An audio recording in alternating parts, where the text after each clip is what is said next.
Hear me? Is this on? I guess it is. Our practice has always been to open with a word of prayer as we seek to be good stewards of the taxpayer money and to make wise decisions. So if you will, bow with me as I pray. Lord, we thank you for the opportunity we have to be here today to consider the matters before us. We confess, Father, that we are sinners, that we lack wisdom. We do not know many things, but we recognize that you are the source of all wisdom, that you are the creator, sustainer of all life. You are the creator of this world. This is the day that you have made. We will rejoice and be glad in it. Father, we seek your mercy and grace today. We confess we are sinners. We ask that you give us wisdom as we seek to do the will, your will, and we seek to serve the people of our state. In Jesus' name, amen. Amen. The first order of business is to approve the per diem and expenses for this date as we have this meeting. Do I have a motion and a second? All in favor say aye. Aye.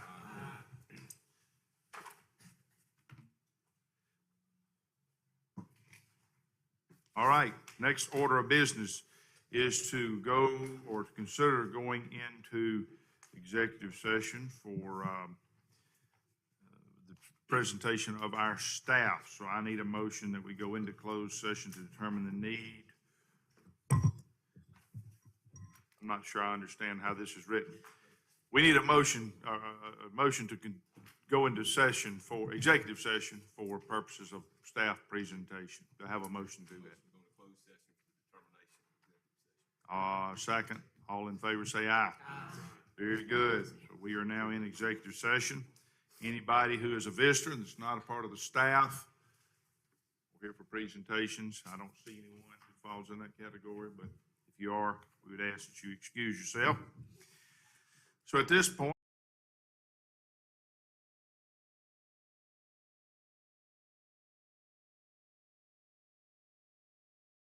Corey Miller, I trust he is en route. Chairman, he is en route, but we do have Kelly Hardwick here already. Would you like to switch them? Yes, sir. Let's go. All right, Kelly. we'll get him in. Bring him on.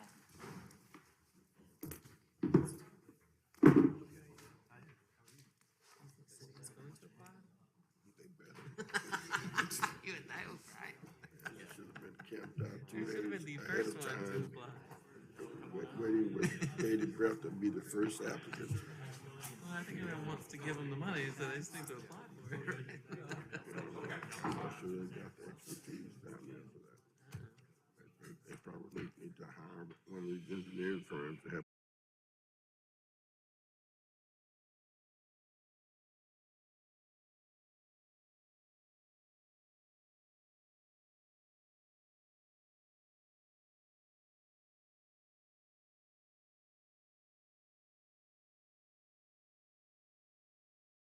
Much for being here.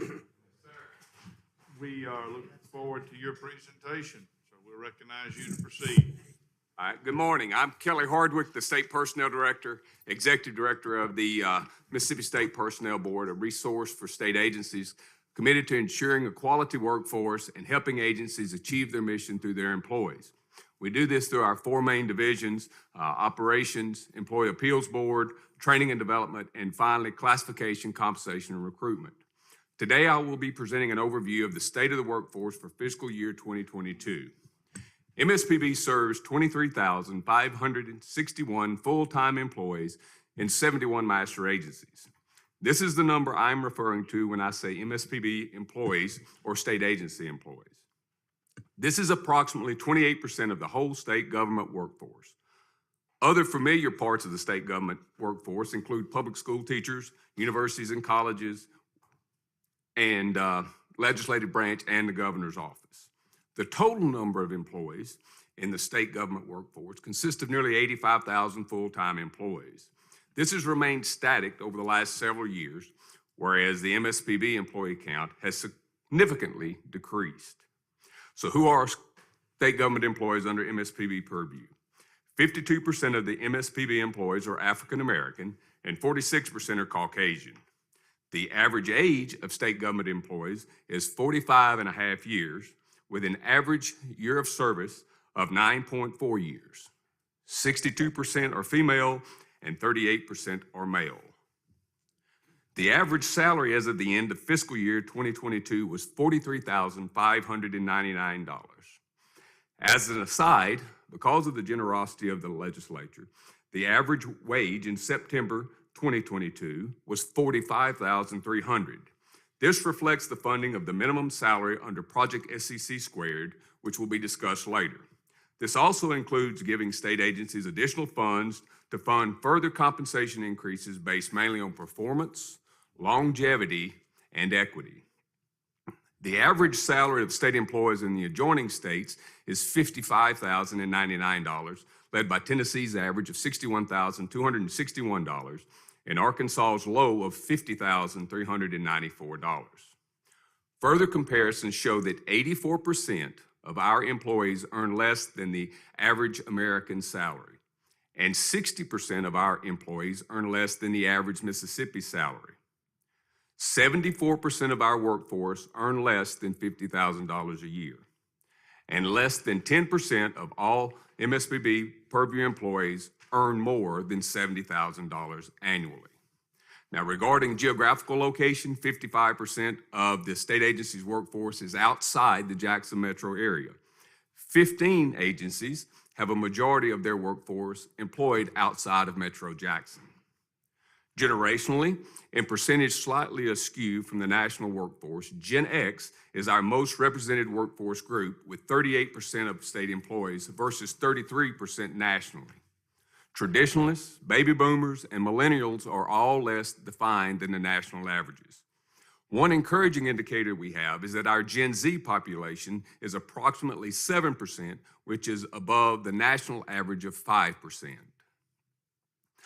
I will now switch gears and discuss trends over the past 5 and 10 years. In 2012, MSPB employees numbered 30,997 out of 35,845 authorized positions. We had 200,685 applications for 3,412 job postings. 5 years ago, in 2017, there were 27,545 employees out of 34,646 authorized positions. That year, we had 186,529 applications for 5,814 job postings. In this current fiscal year, the 23,561 employees were with 32,926 authorized positions. We had 106,413 applications for 7,079 job postings. The takeaway from this would be that in the last 10 years, we have had a 47% decrease in applications for jobs with the state and a 107% increase in postings for state jobs. Since 2012, there has been a 24% decrease in state government employees, with 15% coming in the last 5 years. To offset these losses, the average salary has increased in the last 5 years by 15%, which is the same as the average for all Mississippians as indicated by the Bureau of Labor Statistics. From a forward trend standpoint, I believe we will continue to see a reduction in the overall number of MSPB employees. Because of the expanded workload and the ongoing pressures of economic inflation that have been exacerbated over the last 18 months, it would be worthwhile to consider additional base increases for employees. We welcome the opportunity to discuss incremental or one-time adjustments to help with further stabilize our workforce. This is especially important because nearly 30% of our workforce is eligible to retire within 5 years, and 12% are eligible for retirement currently. I do want to commend the legislature for formalizing employees' abilities to work remotely. Although 28% of our state employees are ineligible for telework based on their jobs such as law and corrections enforcement, trades and maintenance, vocational, and direct healthcare work, this additional tool in the agency's toolbox should help them maximize retention and recruitment of the best employees. We will report at the end of the year on who has implemented telework policies under state law and MSPB policy. In conclusion, since we last met, we launched Project SEC Squared, where all state employees were reclassified in a new system and the new compensation plan was enacted. You're again to be commended for bringing all employees to the minimums of their pay grade on July 1. This is a crucial step in making sure that we have the best and brightest employees in the state and able to retain them. Further, we have heard back from state agencies where 80% have responded that the new classification system has either improved or greatly improved the classification and compensation of agencies. On July 1 of this year, in that raising to minimum, 5,263 employees were brought to minimum, with an average increase of $4,461. But I would remind you again to be cognizant that state employees, like public school teachers, those in higher education, and the general public, have experienced sizable increase in the cost of food, shelter, and daily living over the past 18 months. And all trends indicate that the private sector and the public sector still intend to be compensation competitive to retain and recruit employees. Another aspect of Project SEC Squared is the renewed emphasis on pay equity across all demographics. The new variable compensation plan policy has mechanisms to improve our pay equity numbers, and this has the twofold purpose. First is general fairness, but the other is state and federal law compliance, which is also essential. This greater emphasis on data analytics, we can provide agencies with gender, race, and geographical information that they've never had before. This should significantly enhance agencies' abilities to plan and protect the state of Mississippi from harmful litigation, and increase accountability and transparency in providing their vital public services. We have also strengthened yet simplified the process related to fiscal responsibility by agencies as it relates to employee numbers and expenses. By concentrating on actual headcount and dollars spent, we should be able to better plan and identify pain points for the agencies in their staffing. This also, by us knowing exactly what employees do, helps us maximize our taxpayer contributions. At this time, I'd like to thank the fellow agency heads and their employees for making this transition. It was a daunting task, along with the implementation of a new employee record system that had changed years of behavior.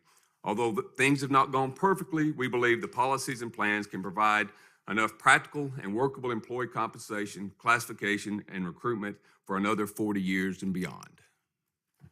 Thank you, sir. Well, I have two questions. First one is, you just used the phrase harmful litigation. As an attorney, is there such a thing? I'm speaking as my role as the state personnel director.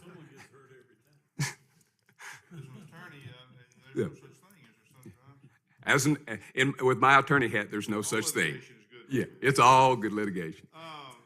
This 28% figure that says ineligible to perform their duties, No. that's what I understand you to be saying, that 28% of the people cannot work from home, right? Based on their job classification, yes, sir. And 72% of them can. They would potentially be eligible by their agencies to determine, but there are a lot of factors that we go through. On our website, we've talked about here's how you determine whether an employee who could is eligible.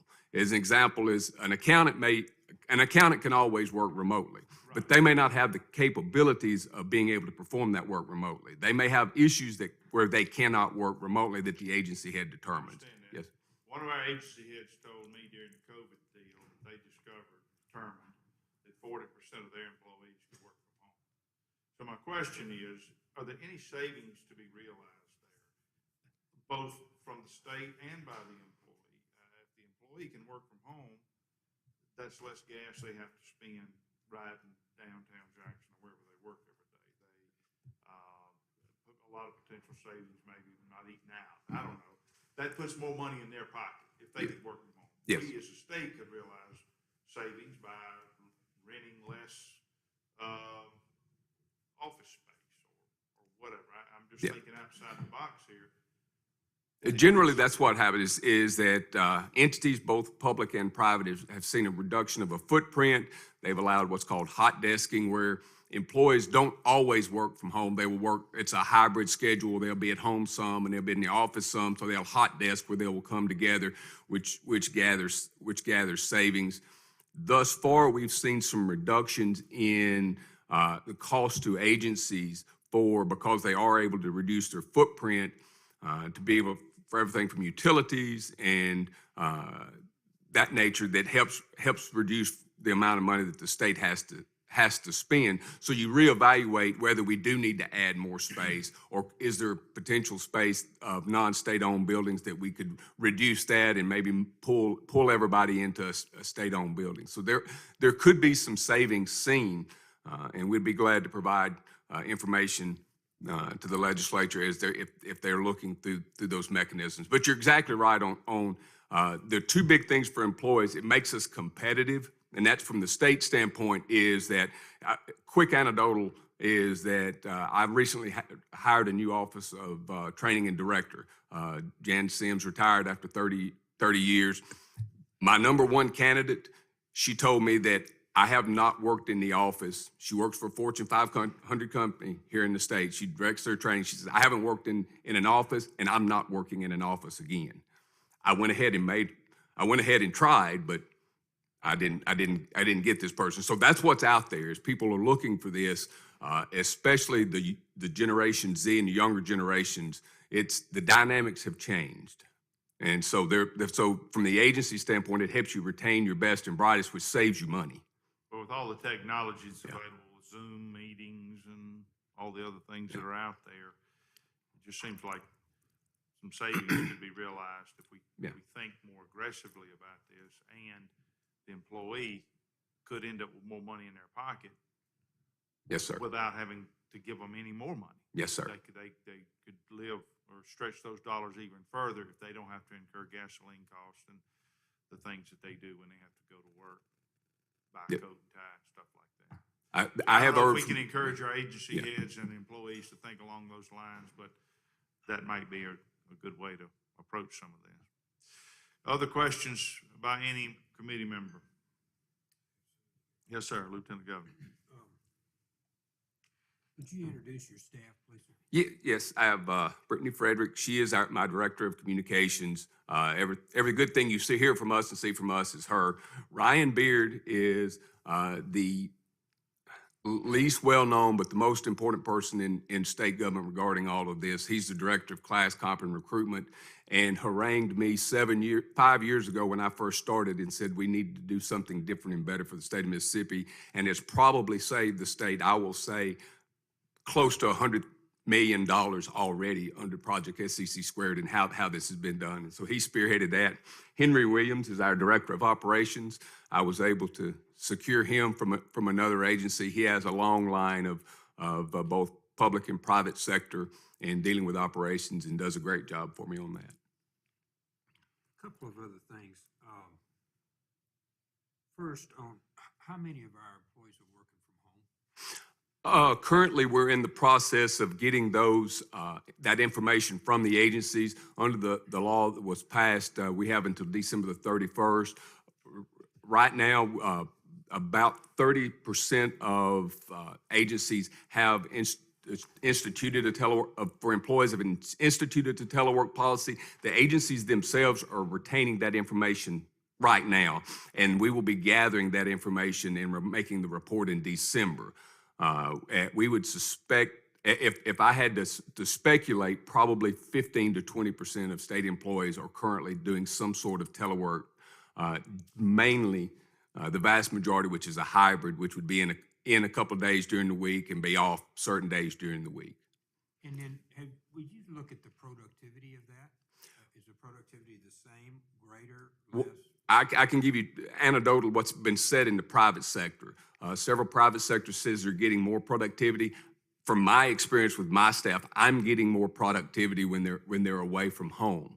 And from agency heads that I've talked to about, they're actually getting better productivity from the good producers.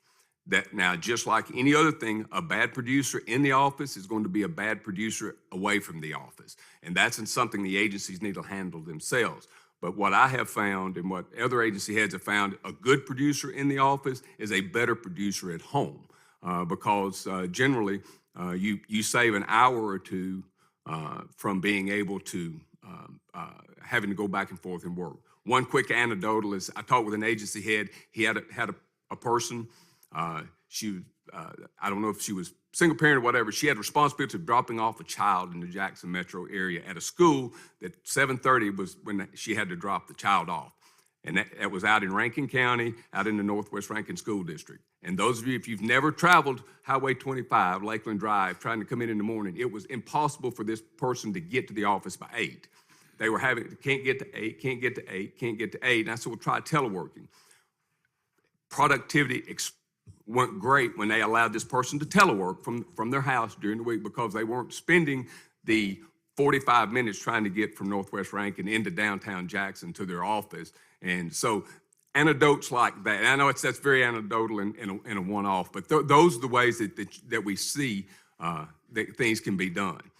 Ryan bothers me when he works away from the home before 8 o'clock saying, look what all I've got done. And so, but that's Ryan. But I think that's what you will find is that the productive will be more productive, who's we're trying to retain. The not productive will not be as productive, and hopefully we can get them out of the system.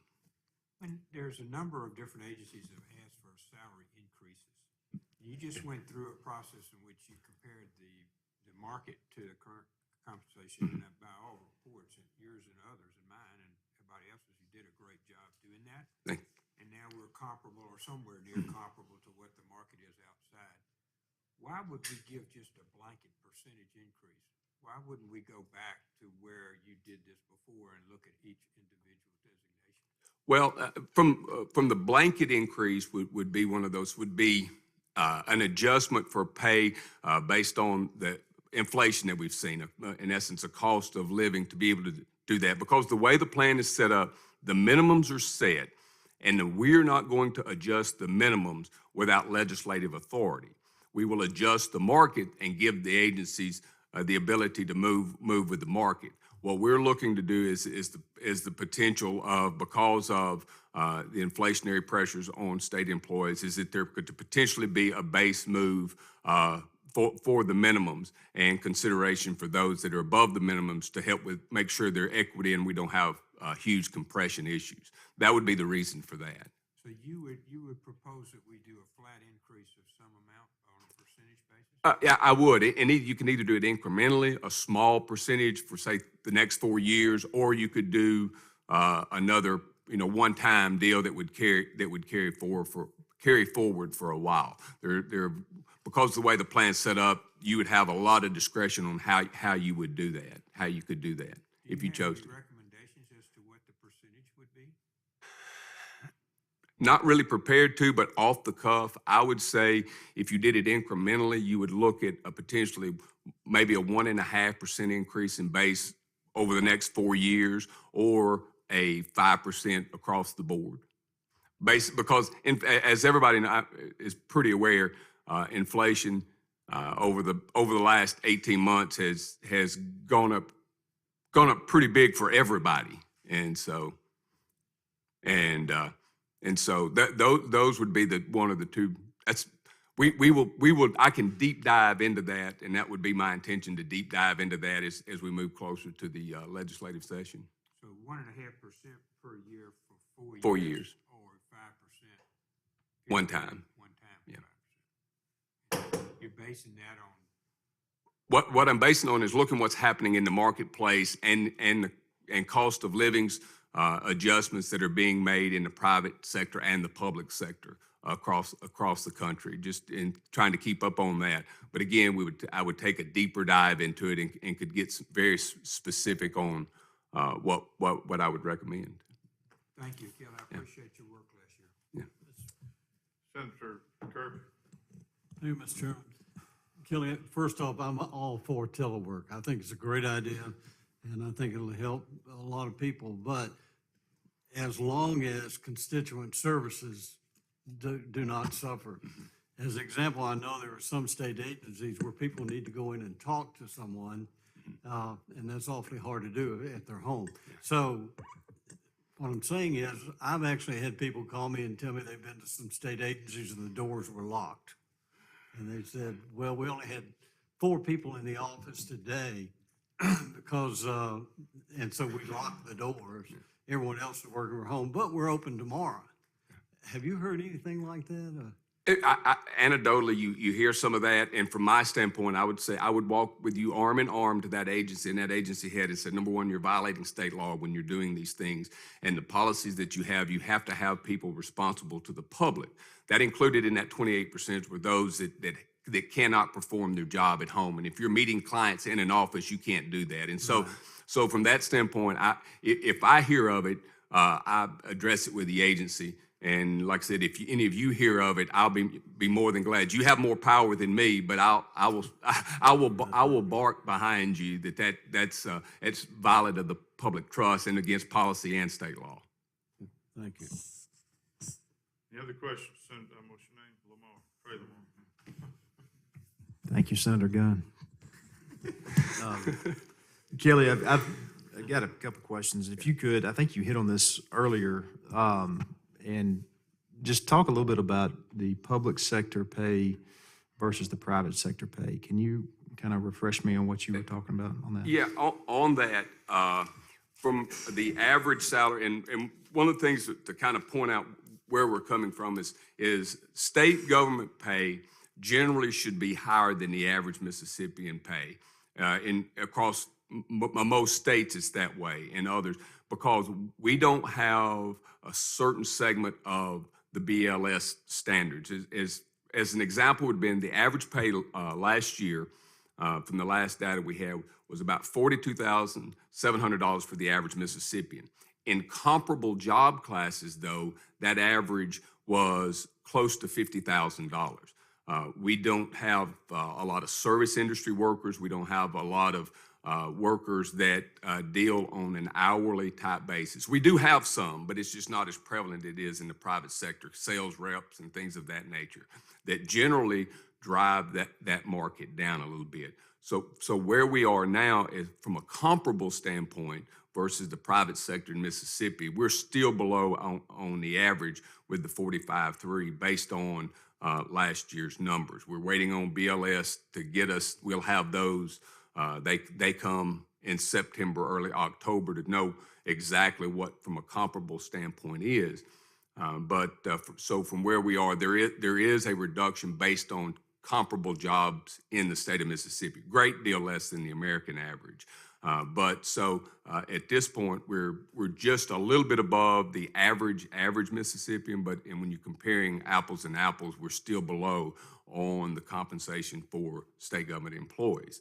On the numbers, the most recent numbers that we had.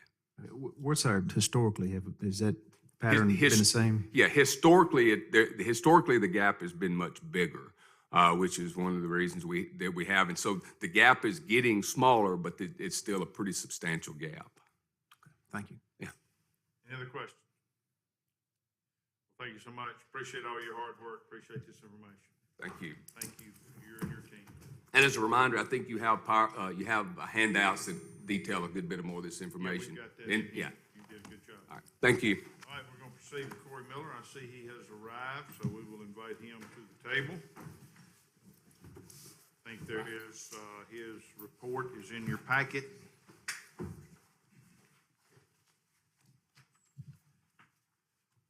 Under economic briefing.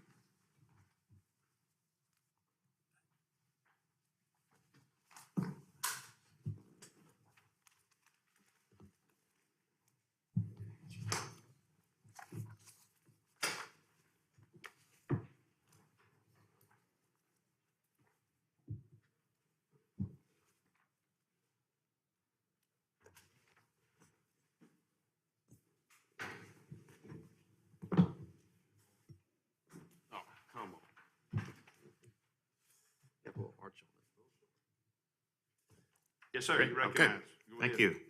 you. Both the U.S. and Mississippi economies have slowed in 2022. The U.S. Bureau of Economic Analysis reported U.S. real gross domestic product contracted at a seasonally adjusted annualized rate of minus 1.6% in the first quarter of this year. In its most recent estimate of the change in the U.S. real GDP in the second quarter, BA reported a decrease at an annualized rate of minus 0.6%. A contraction in real GDP for at least 2 consecutive quarters is often referred to in the press as a recession. Typically, this event can be used as a rule of thumb because contractions in real GDP are usually associated with decreases in other economic activity. The National Bureau of Economic Research, which sets the unofficial dates of the business cycle, loosely defines a recession as a, quote, significant decline in economic activity spread across the economy lasting more than a few months, normally visible in production, employment, real income, and other variables. Through the first 8 months of 2022, we did not observe declines in these measures other than real GDP. The U.S. economy added an average of 438,000 jobs per month from January through August. Real personal consumption expenditures increased at annualized rates of 1.8% and 1.5% in the first and second quarters, respectively. Despite relatively high inflation, real personal income was essentially unchanged in July compared to January. Therefore, the National Bureau of Economic Research is unlikely to declare the U.S. entered a recession in January 2022. Nevertheless, the forecasting firm IHS Markit, to which the University Research Center subscribes, has revised its forecast of U.S. real GDP growth for 2022 down in 6 of the last 9 months. The U.S. economy has slowed since the end of 2021 as pent-up demand and federal transfer payments both faded. Economic growth was expected to decelerate in 2022, but Russia's invasion of Ukraine and supply chain issues resulting from China's zero COVID policy have exacerbated this slowdown. In addition, to combat rising inflation, the Federal Reserve began aggressively raising the federal funds rate target in 2022, which already has slowed interest rate sensitive sectors such as housing. Despite these headwinds, the U.S. economy remains resilient thus far, most notably in terms of consumer spending. While the risk of recession is clearly elevated, in the forecast of IHS Markit, the base case for the U.S. economy in 2022 and 2023 remains positive but modest growth. The U.S. economy continues to add jobs at a relatively brisk pace in 2022. Through the first 8 months of the year, the U.S. added over 3.5 million jobs compared to over 4.4 million jobs over the same period in 2021. Notably, U.S. payroll employment surpassed the February 2020 level for the first time in August. Yet many employers continue to experience difficulties in finding workers. The U.S. labor force participation rate in August was 62.4%, a full percentage point below the February of 2020 level of 63.4%. Economists continue to search for explanations for the depressed rate of participation. Factors related to the pandemic, such as the virus itself, the need to care for children or other family members, and federal transfer payments have largely subsided. Nonetheless, some recent analyses suggest long COVID-19 may continue to prevent a number of individuals from participating in the labor force. Other causes, such as an increase in early retirements and reduced immigration during the pandemic, likely remain factors. Regardless of the cause, employers have raised wages to attract more employees, which has contributed to the increase in inflation. Speaking of inflation, prices in the U.S. in 2022 remain historically elevated. In calendar year 2021, the Consumer Price Index increased 4.7%, which was the largest annual increase since 1990. The 12-month change in the CPI was 7% or more in each of the first 8 months of this calendar year. In June, the 12-month change in the Consumer Price Index was 9.1%, the largest such increase in over 40 years. As prices quickly began to rise in mid-2021, a majority of economists in their economic models, including those of the Federal Reserve, predicted the price increases would be short-lived because they resulted primarily from transitory factors. This account proved wholly incorrect, as some of these factors and high prices remain over a year later. The supply chain issues that many economists thought would be quickly resolved continue to exert upward pressure on prices in the U.S. and other countries. While consumption behavior is slowly returning to a more typical pattern, compared to before the pandemic, U.S. consumers continue to purchase more goods relative to services, which strains some supply chains. Leaders in China are maintaining a zero COVID policy, which often brings industrial production in some regions of the country to a standstill. These shutdowns in production have limited the amount of manufactured goods exported from China on which many of the world's economies have come to rely. Furthermore, Russia produces around 10% of the world's oil, and since its invasion of Ukraine, most countries no longer purchase Russian oil, which pushes prices higher and contributes to the overall increase in the price level. Finally, the Federal Reserve did not raise its benchmark federal funds rate until early 2022, a delay that central bank leaders have admitted likely contributed to the run-up in prices. In its latest forecast, the firm IHS Markit projects an annual rate of inflation of 8.1% for calendar year 2022 as measured by the CPI, which, if realized, will mark the largest annual increase since 1981. As the Federal Reserve continues to raise interest rates through the end of this year, IHS Markit expects the annual rate of inflation as measured by the CPI to moderate to 3.9% in calendar year 2023. As I mentioned, Mississippi's economy has slowed in 2022 as well. The Bureau of Economic Analysis reported real GDP for Mississippi contracted in the first quarter at an annualized rate of minus 1.3%. URC's latest forecast is the state's real GDP also decreased in the second quarter at an annualized rate of minus 1%. Through the first 8 months of 2022, employment growth in the state has stalled. The state has lost 3,700 jobs through August in 2022 compared to the first 8 months of 2021 when 12,500 jobs were added. Nevertheless, payroll employment in Mississippi was 1% higher in August 2022 than in August 2021. Payroll employment in the state as of August remains below the February 2020 level by 10,900 jobs. The labor force participation rate in Mississippi, while still one of the lowest among all states, was 55.3% in August compared to its pre-recession peak in September 2019 of 56.2%. Both initial and continued unemployment claims in the state have risen in recent months, but remain at relatively modest levels, similar to those seen in 2019.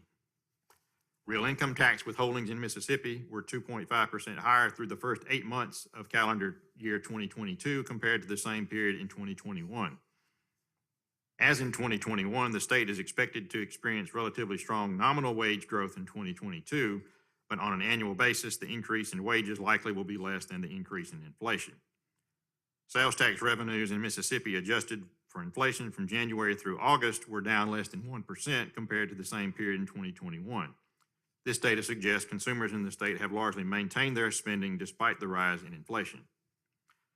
The base cases in the short to medium term forecast for the U.S. and Mississippi economies continue to reflect lackluster growth but no recession. The probability of the pessimistic scenario, which denotes a mild recession in 2023, stands at 35%. This probability is down somewhat from recent months but remains elevated.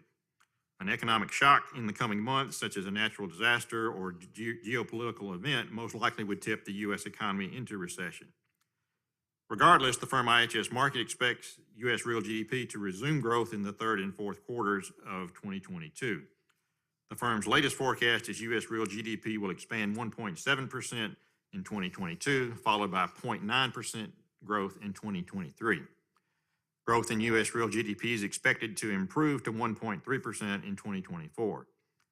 IHS Markit projects U.S. payroll employment will grow 4% in 2022, the largest expected growth in many years. The firm forecasts 0.9% growth in U.S. employment in 2023, followed by a 0.5% decrease in employment in 2024. U.S. real personal income is projected by IHS Markit to decline 3% in 2022. IHS Markit forecasts U.S. real personal income will increase 1.3% in 2023 and 1.9% in 2024. URC forecasts real GDP for Mississippi will increase 0.7% in 2022, 0.6% in 2023, and 0.8% in 2024. These rates of expansion are similar to the growth rates the state's economy experienced in the years prior to the recession in 2020. The latest forecast for payroll employment in Mississippi is an increase of 2% in 2022. However, the state will have to add a considerable number of jobs in the remaining months of the year to realize this forecast. URC projects employment in Mississippi will decrease 0.2% in 2023 and will decrease 0.7% in 2024. These decreases, along with the low to flat rates of growth in U.S. employment, likely will occur once the Federal Reserve completes its interest rate increases, presumably by early 2023. Real personal income in Mississippi is expected to decrease 5.8% in 2022. While nominal wages in the state are forecast to increase 8.3% in 2022, a higher rate than in 2021, Nominal transfer payments from the federal government are projected to fall 13.3%. Real personal income in Mississippi is projected to increase 0.9% in 2023 and 1.5% in 2024, similar to the rates the state experienced in the years prior to the recession in 2020. In summary, the U.S. and Mississippi economies have slowed and the risk of recession is elevated, but not the base case. Inflation remains historically high, but may have peaked. The Federal Reserve will continue to raise interest rates to reduce demand, which should bring down inflation. However, higher interest rates likely will slow what has been a tight U.S. labor market. Finally, while COVID-19 remains a public health concern, its direct economic impacts are expected to diminish compared to the previous 2.5 years. Thank you for your attention, and I will conclude my remarks and be glad to take any questions. Any questions by any member of the committee? Senator Boyd? I've got just a basic economics question. Okay. We talked about our surpluses, and I think I know the answer, but I kind of want to hear it straight from the economist. We do have surpluses, but the inflation that you just mentioned is going to directly impact that. Will you comment on that? You're talking about the The surpluses surpluses that we have in the state. from the general fund? Yeah, are going to be Okay. directly impacted by the inflation, and the cost of doing business is going to go up. Well, I mean, in real terms, when you adjust it for inflation, the purchasing power of that has decreased over the last year, just like the purchasing power of everybody's income and revenue has declined over the last year. And the cost of salaries is going up, as you indicated. Well, I mean, if there are adjustments for inflation built in, then yes. But I mean, it's up to y'all if y'all want to increase the salaries. Thank you. Mm-hmm.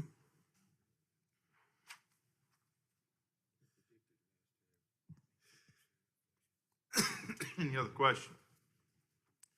Well, I don't see any. Thank you, Mr. Miller, for your presentation. Appreciate you being here. You're welcome. We're going to move the regular joint legislative buddy committee meeting. It's on your schedule for 1:30. We're going to do that right now. We are running well ahead of schedule, and so we're going to proceed. I've also requested that we advance one of these afternoon hearings to before lunch, and they were trying to reach out to Burl Kane. We'll see if he or one of these others show up, so maybe we can get those in before lunch. I will remind you, and this may have already been said, but at your desk is a copy of the committee schedule for the fall. You will notice that today is our JLBC meeting. I want you to also put on your calendar Wednesday, November the 9th, when we will review the recommendations and adopt a revenue estimate with the governor, and then again on November 29th to publicly adopt that recommendation. So please put these dates on your calendar. We will now proceed with the JLBC regular meeting. As the chairman, I call that meeting to order. The first order of business is to approve the minutes from March 25, 22 meeting. Those minutes should be in this packet somewhere. Okay, very good. Do I have a motion to approve those minutes? Second, all in favor say aye. Aye. Very good. Next, the next item of business are the regular monthly reports, which include peer prison reports and the LBO expenditures. Mr. Matt Dry is with us.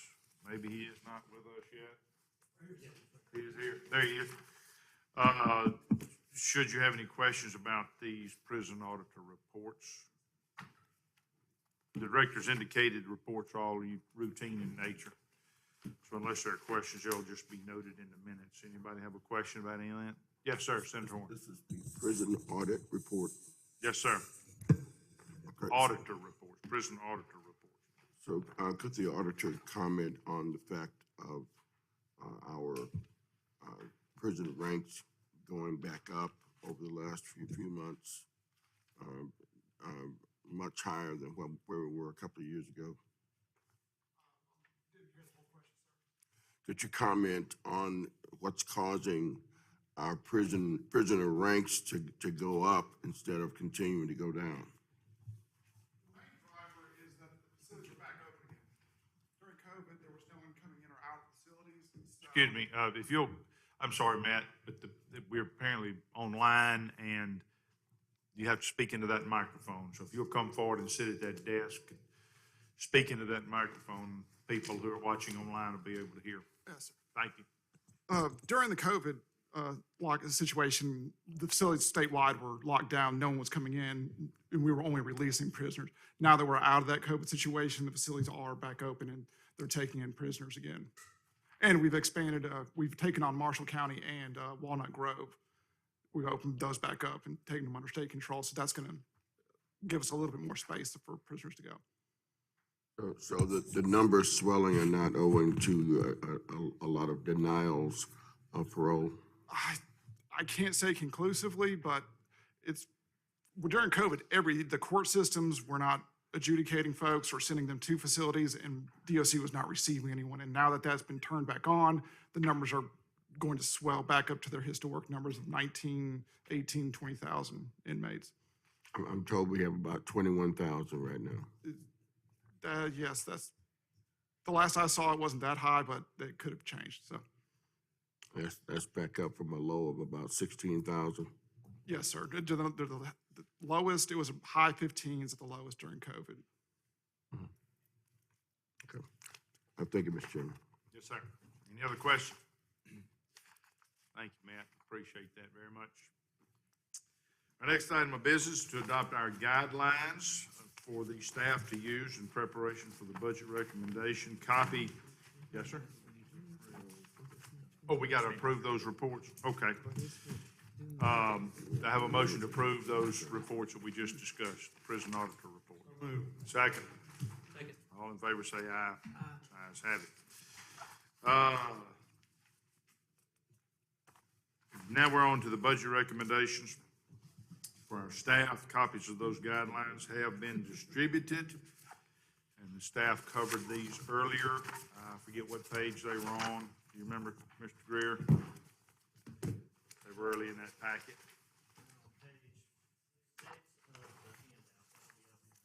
Okay. And we've already had the discussion about that. So those proposed guidelines are before us. Does anyone have a question or a comment?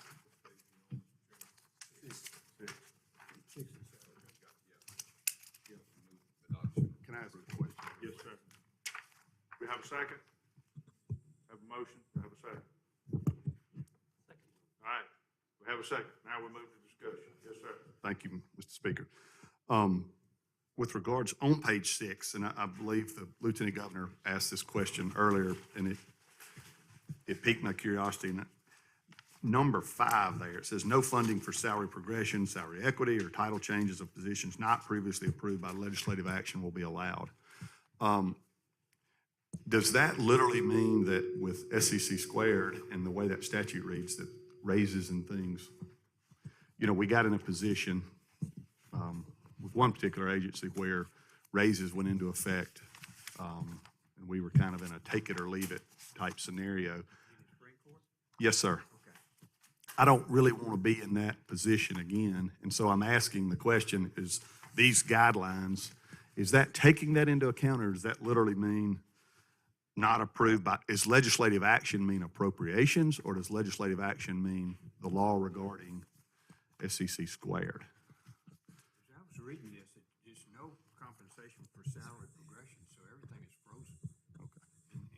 And unless I'm mistaken, Tony can address that, but the salary equity or title changes or everything, we assume in the budget that we're fixing to do that nobody gets anything. That's one of the reasons we were talking to Kelly about what is the recommendation if you decide to do that for a salary increase.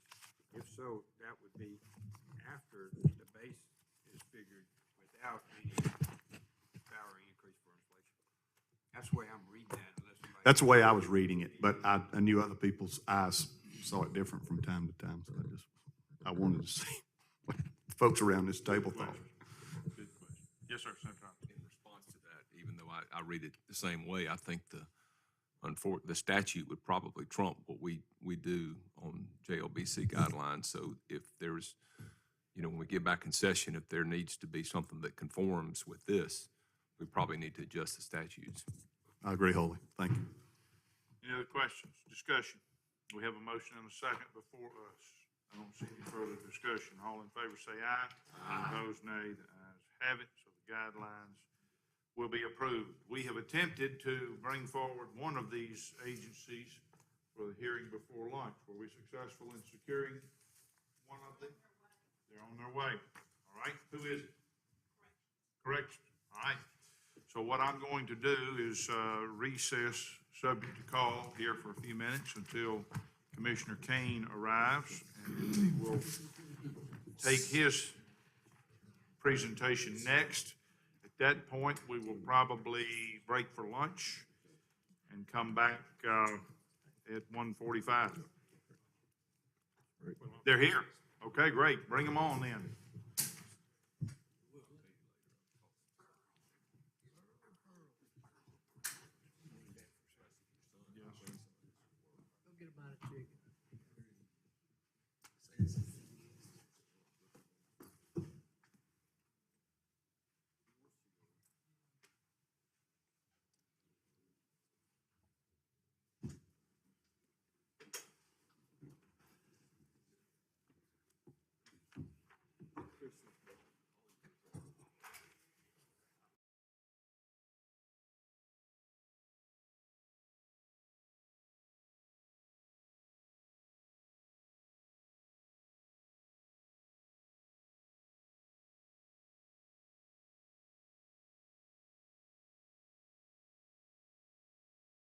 Welcome. We appreciate your flexibility, sir. We're running well ahead of schedule, and we were looking for somebody to come early, and you were just on the ready. So we wish you hadn't found us. We appreciate your flexibility and your agility. So we're going to recognize you now for your presentation. Okay, good. I would like to start a little bit by telling you a few things. Before, we would always tell you what we're gonna do, and this time we like to tell you what we're doing. So we put it where it goes. And the one thing we're doing, we're real proud of, is you gave us a pilot for 25 inmates in work release, and that became effective July the 1st. And we'd like to let you know that 7 of them went to work last night at the ADC warehouse, and they're making $15.52 an hour, but we're paying our correctional officers $17.57.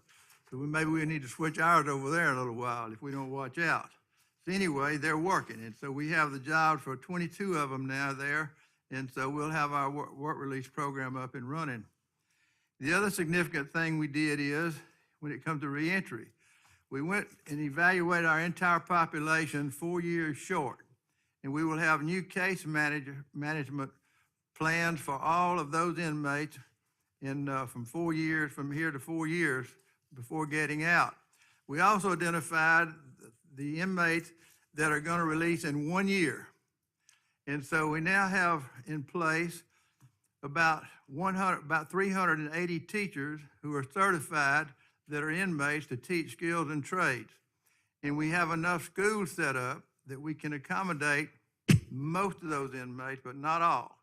And so therefore, the inmates that are 1 year short are going to be going, that have a propensity for it, for different skills and trades this year. Now, the ones who are already in school that have longer sentences, we had to move out of school and tell them, you got to wait till you get a little shorter, because what we need to do is to get these inmates jobs when they get out, working with Bradley Lum and working with the old MPIC, which is now MDOC Works, is the name of that, so that they can get them in jobs along with probation, parole, and have them working, and then cut the recidivism rate significantly by having these guys work.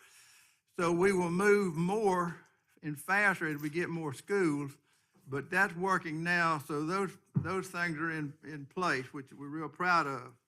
We also are working really hard on our gang situation with Walnut Grove, because we do polygraph all the correctional officers we hire at Walnut Grove.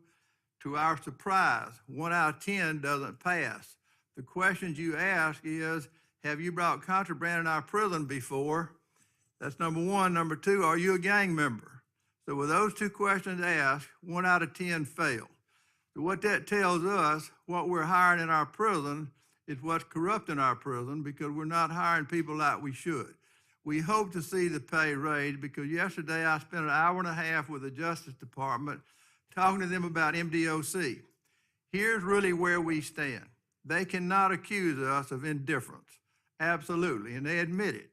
And so the only thing they can accuse us of, and what I agree with them, is that we do not have adequate staff to manage our prisons or operate our programs. So staffing is the main issue we're going to have with the Justice Department, because we have corrected everything else they want to talk about, including parchment and so forth. Parchment is air conditioned except for Unit 29.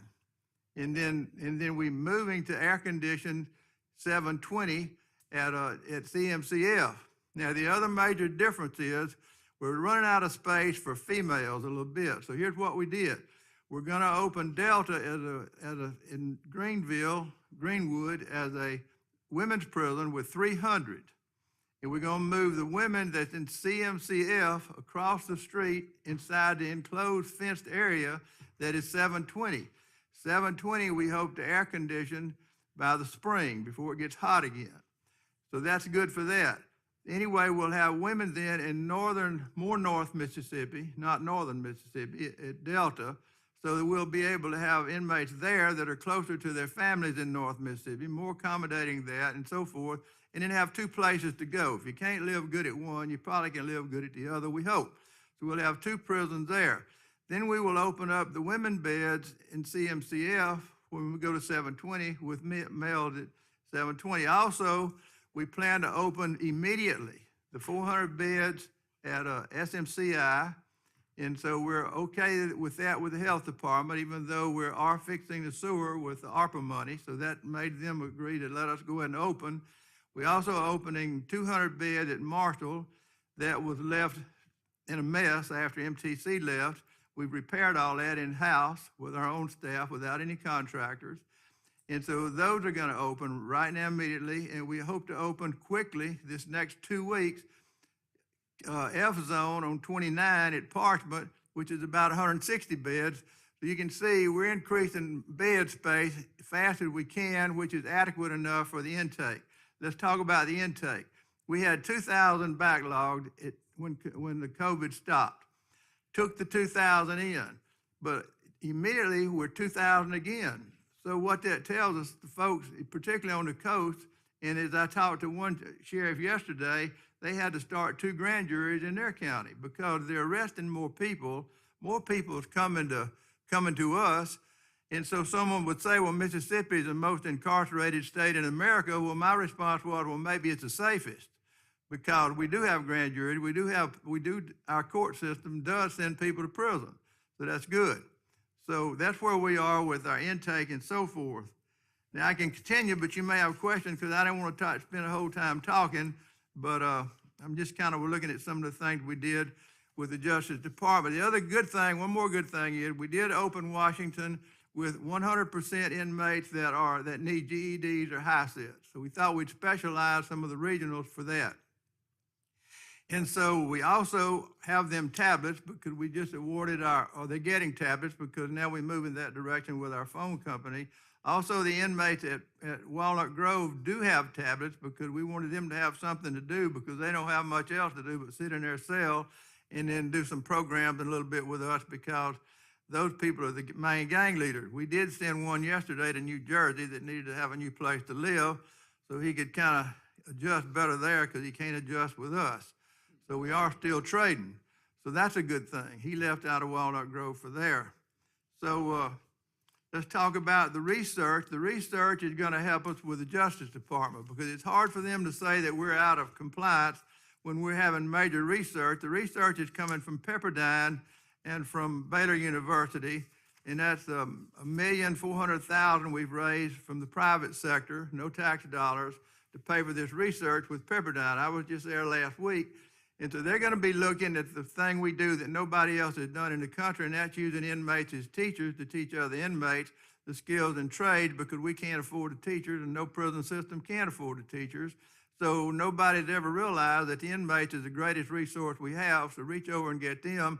And in saying that, we have an inmate teacher at SMCI that's teaching coding to 15 students as we speak now.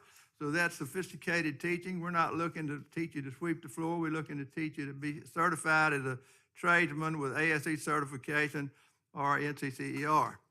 Y'all have any questions? Thank you, sir. Questions by any of the committee members? Yes, sir, Senator Horn. Thank you, Mr. Chairman. Commissioner Kane, the corrections auditor, right before you came in, indicated that one of the primary reasons for the swelling of our numbers in the system, where we're at over 21,000 inmates right now, a lot of it was owing to the backlog that you just referred to. So is it your estimation that the primary reason the numbers are rising is because of that backlog, or is it because of a rise in the number of denials of probation, of parole? I'm not sure I understand just exactly how you were asking me that. Was it because of the So probation parole or? we have 21,000 inmates now from a high of 22,000 some odd. We had gotten down to 16,000, I was told, and now we're back up to 21,000. So what's the reason for the rise in the number of folks incarcerated? Well, you're talking, I guess, the one that's on probation and not the ones in prison, because we're showing 18,600 in our prison capacity today.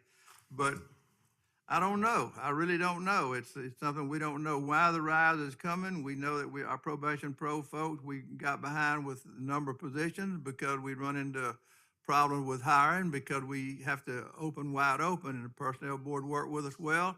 They opened wide open. We've hired 40 in the last month and a half.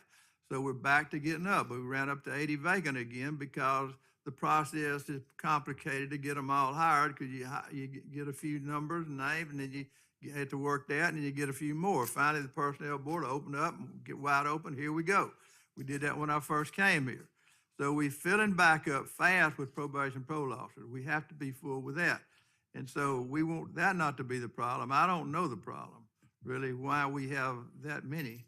But I know that we're trying to take care of what we have, and y'all were generous to us, and you gave us a few more probation parole officers, and we're doing well with them.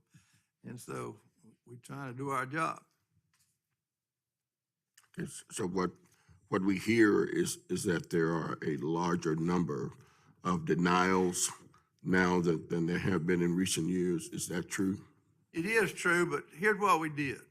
And Mr. Pickett didn't do this, but we want him to do it. But we asked the parole board not to parole the gangsters, because the gangsters are coming back into the thing that just happened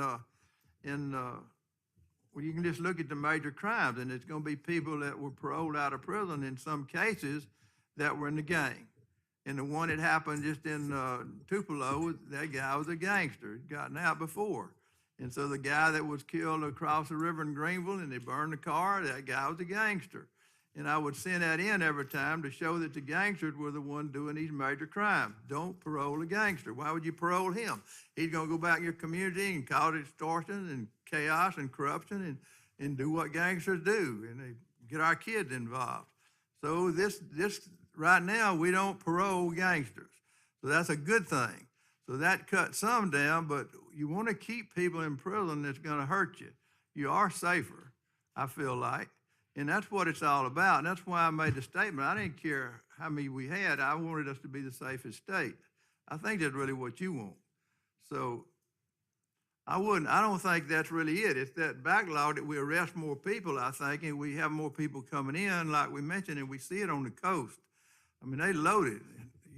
Hancock County, they're arresting folks. You better not break the law down there, you coming to jail. But it's true in all our counties, pretty much. Thank you, Mr. Chairman. Thank you, Mr. Chairman. Similar to Senator Horn's question, I'm curious, the past I would say, what, 3, 4 years, we have really focused in a lot on what we generally refer to as criminal justice reform and trying to revise the sentencing guidelines for, smaller, minor type crimes that are nonviolent. I'm just curious, with the new influx of people back into the system, do you see it as a recidivism problem, or are our laws working as far as we're letting out people and they're staying out? Or are you seeing an increase in the recidivism rates for some of the prisoners, which might also explain the increased numbers that you're seeing in your facilities? Let's put where the blame needs to go, let's put it where it needs to go. Part of it's our fault. Part of it is that we have not done a good job in MDOC of preparing people to go back to the community. You know that, and I know it. For instance, we have just worked with our contractor in healthcare because they were working under the old Centurion contract because there was an emergency contract that we had them under. So we just raised their contract by $12 million, $1 million a month. But in doing that, what we did is we have to deal with addiction. We have a lot of people in our system that's addicts.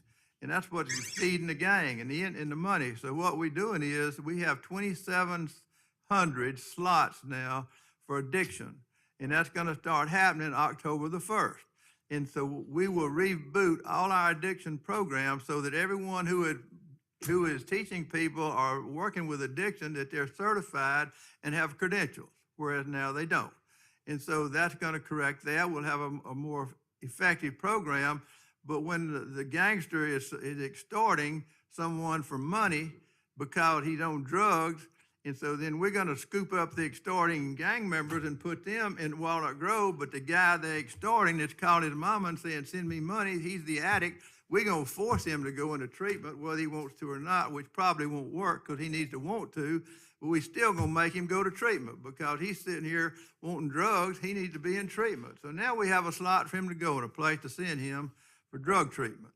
So that's what we're doing, and that's where we're spending our money, and this is a good thing. And I want to tell you, I appreciate the way you all have funded us because you're enabling us to do our job, and you've been really, really appropriate and good with us with that. So those are the things we're doing that really count moving forward. Can you tell me about the 7.5 million requested increase in private prisons? What is the per inmate reimbursement rate on that? He's going to tell you that, but part of that is we have to get them in compliance too with staffing. And so we have to then adjust their contracts so that they have the staffing analysis, and I have it here, that the consultants tell us, our consultants tell us that we have to have, so the Justice Department will accept that as a staffing number, which our consultant is as good as theirs. So they working together. So that's what it is. It's adjusting their staffs, part of it. And Kerry may want to comment on it. Yeah, so that increases, we're requiring that more staffing level on the private prisons part, and we're renegotiating a new contract at East Mississippi right now. And so that was a really old contract, so it's gonna be about, I think it's somewhere around $50 per inmate per day on that. That was $11 increase. Just remember that rate was negotiated about 8 or 9 years ago, so that's just the increase. And they're required to provide much more staffing, which meets the Department of Justice requirements. Have those contracts been approved with the private prisons? Have they been approved yet? Yes, sir. Well, at Wilkinson County, there's a contract in place, but we're in negotiations right now at East Mississippi. Along the same lines of the $50 per day per inmate? Yes. Thank you. The question, Senator Hobson. Thank you, Mr. Chairman. And you may have somewhat answered this, Commissioner, in response to Senator Fillingane's questions concerning the medical costs, but your FY24 requested increase is 21.2, almost $0.3 million. Are there other reasons that that are causing that fairly significant increase? Yeah. Thank you, Senator, for the question. Of course, the contractual agreement has increases built into it. That's part of it, a 5% increase. In addition to that, we've added an additional 163 positions to the medical provider requirement for staffing to, again, broken record, but it's the same thing, to meet these requirements that the Justice Department is expecting moving forward. Thank you. I think Representative Bounds. Thank you, Mr. Chairman. Just Commissioner and staff in regard to Walnut Grove, because it is very close to my district and Representative White's district. Approximately how many inmates do we have now since we have opened it back up? We have 95 gang folks, and most of them are the leaders. And then the others are the ones who cause chaos. If you get caught with a killing weapon, a knife, you're going to Walnut Grove. You will not live in our population. You notice the murders are down, and that's why. Nobody wants to have a knife, because that's the ticket to Walnut Grove. Bottom line, you will stay there too a long time. And the other thing is there's also about 90 in the addiction program. The addiction program is really good. We knew it would be effective, and it's working really well. And so we wanted it to be there as well. Now, these gang guys, some of them don't want to go back to prison because even though they're leaders, they're afraid somebody's going to kill them and they want to get out. They get older and you go through the menopause. We call it criminal menopause. You don't want to do it anymore. Not able, you're old. So then they want to stay. So then therefore there'll be some programs at Walnut Grove, and there's a small engine repair program there now and some others to have skills and trade for them and to let them ease out of the gang and back into the prison society when it's safe for them to go back. So here's the deal. We need to fill it up faster because as it's coming in, the population keeps coming in. We're sitting here with 750 cells that are empty if you use single cells, 1,500 if they're double cells, but we use single cells with the gangs. We don't even talking to each other. And so therefore, we have a lot of room there that we can be using, but that's why we started picking up the extortionists, because we want to start filling it up with them. So if you hemming up a guy, making him pay money, we catch you, you're going to Walnut Grove. We got to cut all that out. We're going to get the gangs out of our prison. Yeah. In regard to Walnut Grove specifically, your staffing on correctional officers, are you where you need to be? Is it hard to staff that facility? Just curious. No, sir, but we're fixing to be where we need to be because the personnel board has allowed us at this point for maximum security to use a 20% increase. He and I had that conversation this morning because we have to watch our money really close like a hawk, but we can't let our house burn down. And so we're not filling it up with enough staff fast enough by giving the polygraph test. So we're probably going to act as 20% just for Walnut Grove. We haven't decided yet. We got to be careful. Kind of like tiptoeing through the tulips. We got to watch our money. But we got to fill it. We got to hire more people there. Right. As we do in all our prisons. Right. I want to follow up on Senator Hobson's question in medical. And I don't know how big a number this would be. I know that in the past, if you had, and I guess this falls under medical, in the past, if y'all had at any facility, if you had an inmate that was terminal, that was going to pass away in some given time, and is that number big enough to significantly increase or decrease that 21 million, releasing those that may be terminal? We're working right now with the parole board, Department of Health, on the legislation you passed on moving them on, and we think we'll have maybe as many as 400 possibly. And so we're working to get that position in place, and that will save us a lot of money because then they'll switch over to Medicaid. And so that was one thing the Lieutenant Governor was anxious about last year. And so we're moving there as fast as we can. We've already had 3 meetings on this to see if we can get it worked out. And so it's working. But I think that will help us a lot. And we did one more thing in medical. We require now that if they refer somebody to the hospital, they got to pay the cost, the medical provider. Before, if they refer somebody to the hospital, we had to pay the cost. So to dodge the cost, they would refer them over to the hospital. So we caught up with them doing that, so now it's their responsibility. So we cut that little bleed off. Thank you. Thank you, Mr. Chairman. Mr. Chairman, I have a couple of things. First, I think Representative Bounds is right on point there. 400 of very sick inmates is a significant cost if the government's paying 90% of it. So I would encourage you to finalize your plans on that matter. What's the life expectancy of Parchment? Parchment has 2 good prisons, buildings there. It has Unit 30, which holds 900. It has Unit 17, which we don't use, but we will be using again, and with the ARPA funds, is the old Death Row. But the old Death Row is a good cell block. We intend to open it again and move Death Row back there and away from 29, which is not a good cell block. So for that, we just said we had 950 beds. It's probably pretty good. Other than that, it probably should be abandoned or closed down or something new built somewhere. So we had proposed, because we wanted Justice Department not to tell us to build something, we got ahead of them again and said, we're thinking about building a 1,500-man prison. We didn't tell them where, didn't tell them how much, we kind of knew what it would cost, and 300 cell block prison with it, not together, but with it. And so that was to let them know we had on our minds so they wouldn't jump out there and go telling us.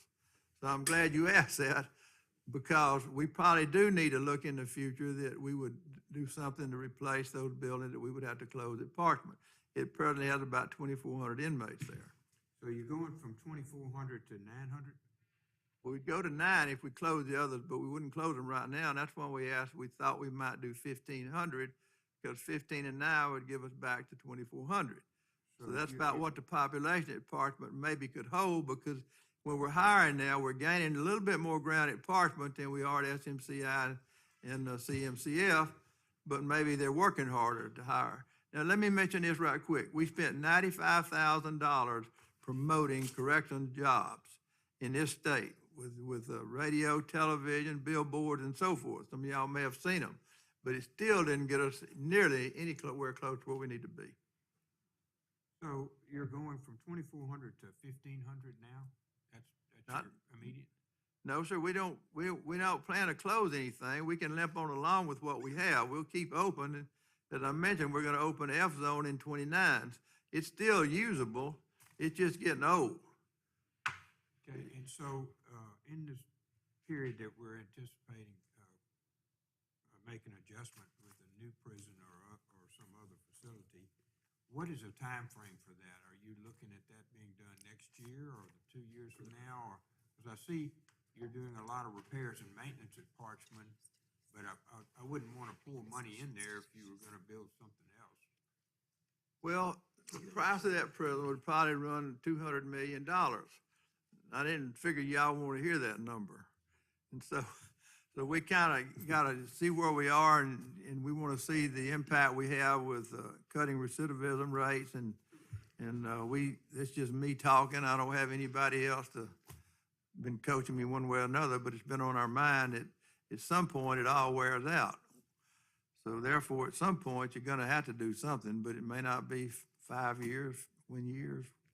Maybe we should have a study group and be studying it, looking at for 8 or 10 years what we're going to do in the I would future. appreciate you if you would do that, if you could give us some estimation if our life expectancy, our first question, is 5 years, then we need to be setting aside funds to build a prison that's going to cost whatever it's going to cost. And over a period of time, it'd be easier than coming in 1 year and saying we got to break the budget on schools or something.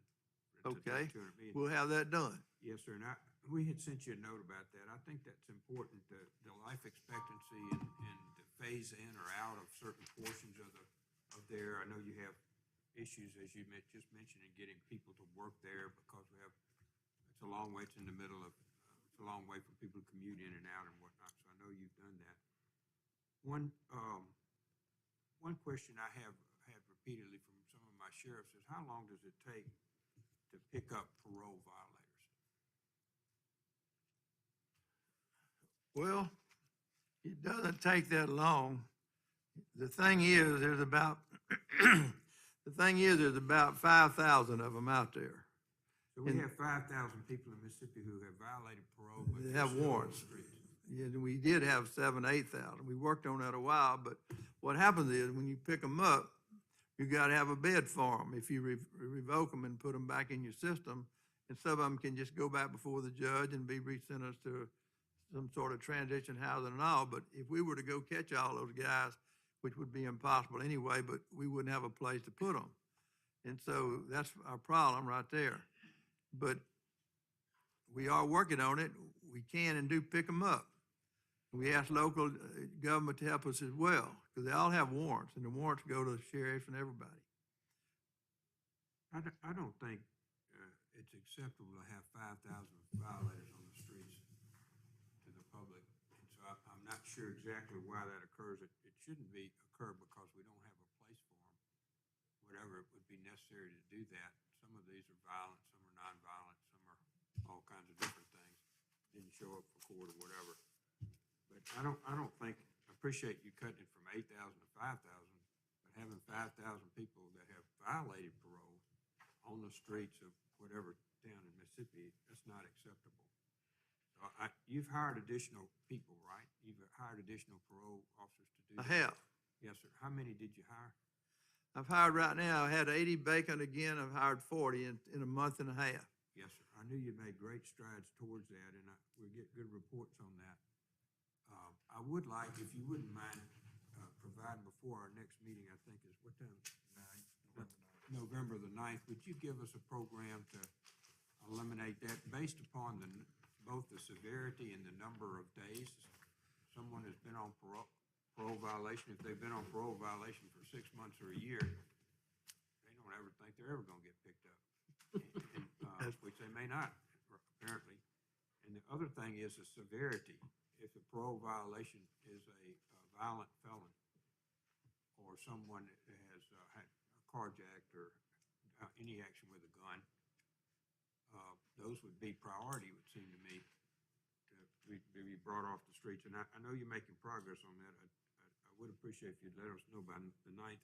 That may influence Okay, I some of the will. I have it ready for you by the 9th, and I'll also try to work on this life expectancy. That's not very long. It may take me a little longer, but on the building department. Yes, sir. I haven't been there and whatnot. I think your initial comment that you're looking at a 5 to 10 year life expectancy for most of the rest of that after you've done your repairs is probably accurate. Probably have, and we have reached out to the folks at Tutwiler, only to find that Tutwiler is owned by the county, not by Core Civic. So we thought about that. It might have been a good thing if we could have bought it even, you know, but it wasn't in the cards, was it? County owns the land, Core Civic owns the building. And that doesn't mean we wouldn't purchase it from the county. The county has economic issues itself. Yeah, well, it's strange. The county owns the land that it's owned, and Core Civic, the private company, owns the building. It's been, I'm going way back in my law practice, but I'm not sure that's accurate. it's accurate. It's accurate. Consider where you're coming from. Telling you. Okay, well, that's not the way everything else is, whatever. However they did it. So it would be a personal property if it's not real property. So going back a little bit further, it seems like it could be sold to the state if that was less expensive than doing this other with Parchment. It's co-located, it's very close to each other, so we could keep our same employees and stuff.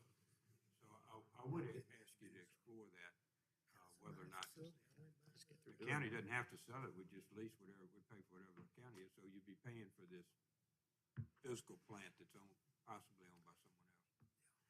I would encourage you to do that, because that may be in our long-term solution when y'all come back to us with whatever it is.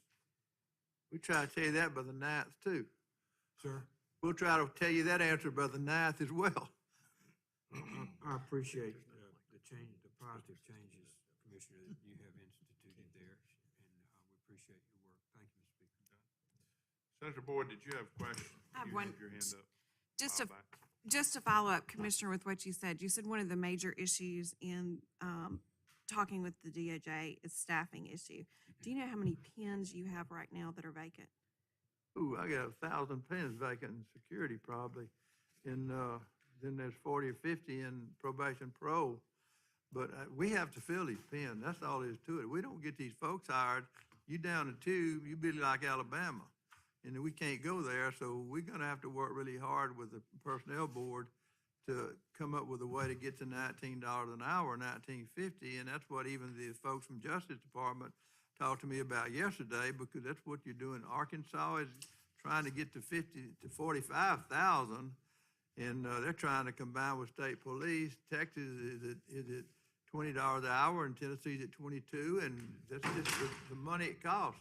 Nebraska's $60,000, so we sitting here at 35,000, and we're not getting there. We're just not getting there. It's got to change. Thank you. Thank you for asking that. Kirby. Thank you, Mr. Speaker. Commissioner, I've always been a big believer in the ankle bracelets that they wear. But I didn't know till just recently that those aren't full-time monitored. Is that because of the lack of funding from us, that they're not monitored, or you just don't have the equipment, or how many people are on bracelets? Do you have any idea? I didn't know they weren't full-time monitored, and they ought to be full-time monitored. If they're not, we're gonna make them full-time monitored, because then he'll be playing around while we're not monitoring it. We can't be having that. Well, That can't be, we can't do that. We're not gonna do that any longer if that's happening. That's what I've been told. Well, you may be right. That's what worries me. Thank you. Senator Lamar. Yeah, I had a similar question to Senator Kirby, but specifically as it relates to the parolees that have not been revoked but have violated their parole. What is the policy? You know, one thing you mentioned is we have where to put them. What is our policy when it relates to revocation and ankle bracelets? And is that do we use that technology? Is that a possibility we could use to help with that situation? Well, the judge does it because he does it in probation, and so he'll send us them to the ankle bracelet. We'll monitor it. Let me comment on that right here. We're doing an RFP right now on ankle bracelets. We have 51 probation parole officers that's involved in monitoring ankle bracelets, which is too many. And so therefore, we need to privatize that. So we're going out on an RFP to try to get to the state of the art, because that technology's changed. They just renew the contract over and over in MDOC. So it's the same contract, and maybe a great one, but we never get anywhere further down the road. So we're trying not to be renewing contracts, but doing RFPs and get state-of-the-art technology and move forward with this ankle bracelet, because we don't feel good with it ourselves. So therefore, we're gonna be doing that. So I'll be able to tell you more as this RFP develops and what we're gonna have and get, because we wanna monitor them, and we want them on the bracelet, but we wanna know that somebody's watching them all the time. Otherwise, why are you doing it? But it just seems like there's an opportunity there. If we got problems on the parolee side, and I'm not talking about, but you could use it across the board, but just on the parolee side, if there's problems there, you know, it seems to be would be a cheaper way and really a smarter way to monitor some of these folks. Well, here's one thing this parole board does. I ask them, if you cut the bracelet off, it's revoke them. That means you escaped and run away. You climbed the fence and took off. In the past, the parole board didn't revoke them. They just put another bracelet on them and give you another shot. So this parole board is revoking them. So that's part of the reason that you see less parole. But if you cut it off, you run away, zoom. You need to come back to prison. Bottom line. Okay. Any further questions? All right, I don't see any. Thank you so much, Commissioner. Appreciate you and your team and what you're doing. Thank you for your hard work. Thank y'all so much. Yes, sir. We have been able to secure the Department of Mental Health to come early. I'm told they're here. So we're going to proceed with their presentation.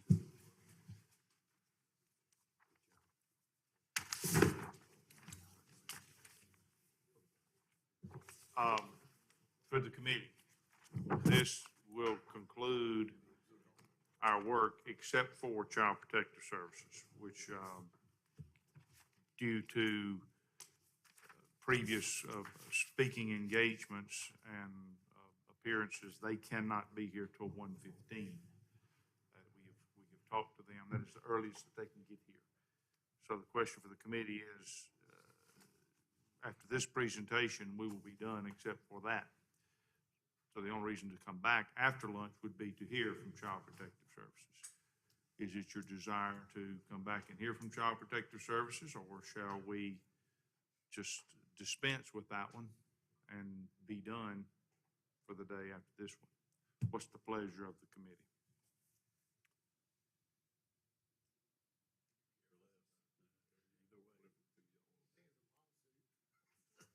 Yeah, it's got a big lawsuit. I think we should. Okay, very good. Please come forward. Then we will return at 1:15 then to hear from them. Welcome. Thank you for being flexible. We are running well ahead of schedule, and we're able to get you in before the lunch hour. Thank y'all for coming. Absolutely. Thank you for having us. You'll be recognized to make your presentation. Okay. You should have a one-page handout. You also have then a full PowerPoint, but I'm really going to work from the one-page handout to just try to keep it condensed for you. So thank you for allowing me to present our FY24 budget request to you today. I want to begin with just a very, very brief snapshot of what our agency does. We are a very large agency. We have over 700 grants that we administer for adults, children, and youth with substance use disorders, intellectual and developmental disabilities, and serious mental illnesses, totaling more than 114 million. We also certify and monitor 136 providers in the state. On any given day, there's about 950 people at our state hospitals receiving one of several different services that the state hospitals provide.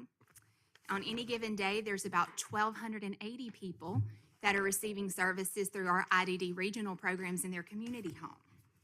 And then we credential about 3,600 staff within the state's mental health system. As you know, the Department of Mental Health's continued focus has been on community-based services, particularly with adults who have serious mental illness, with the Department of Justice litigation against the state. So I wanted to give you just a little bit brief update on some of the progress that has been made in regards to that litigation and what it entails, because much of the budget request is related in one way or another to that litigation. So Dr. Mike Hogan is the court-appointed monitor, and he has produced 2 reports so far. And the latest one was just about 2 weeks ago. He actually was here in Mississippi and spent last week with us. We've had a 6% decrease in admissions to the state hospital versus the previous fiscal year. We had 1,684 admissions. We've had trainings at all of the state hospitals and the community mental health centers to aid in discharge planning and transition, which is a key component of that remedial order. Peer Bridger programs have been established at all of the state hospitals. We have intensive community support services that are available in all counties now. It's one of 3 or maybe more of programs of assertive community treatment, which we call PAC teams, I-Court teams, which are intensive community outreach and recovery teams, or ICSS, intensive community support services.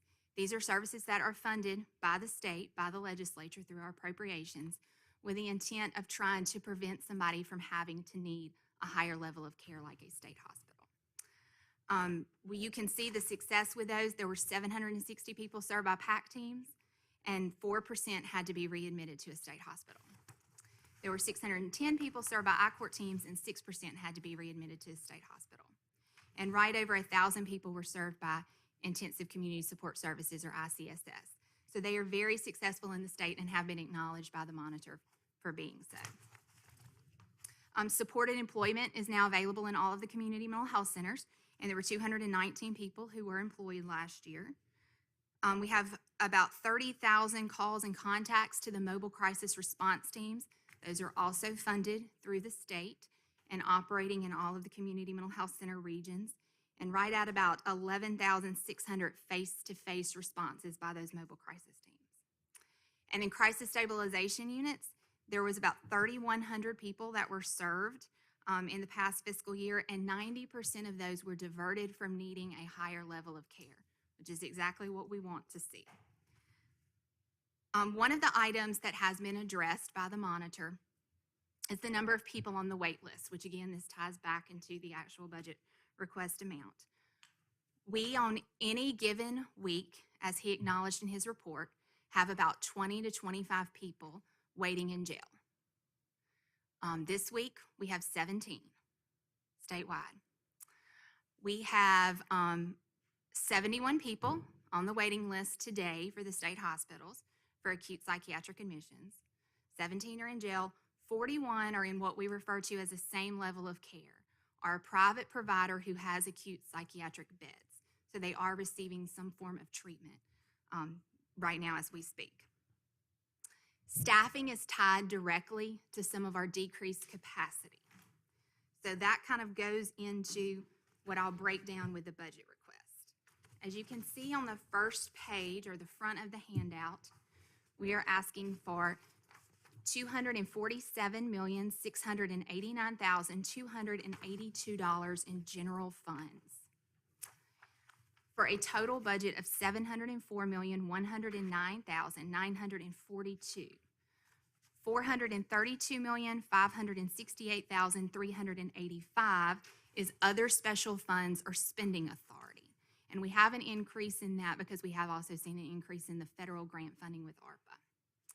So our general funds request is $26,069,536 above our request from FY23, or what we received for FY23. To break that down, $15 million is personnel, with approximately $10.5 million for direct care staff. As you know, healthcare, I think if you talk to any healthcare service executive, they would tell you that workforce is the number one issue that they are facing right now. We need to align our salaries with our competitors because we are a direct care service agency. And we have a long-term approach to address some of these workforce issues. I'm very thankful for the State Personnel Board and for the legislature for Project SEC Squared. It has been extremely beneficial, and it has given us more tools to be able to address salaries.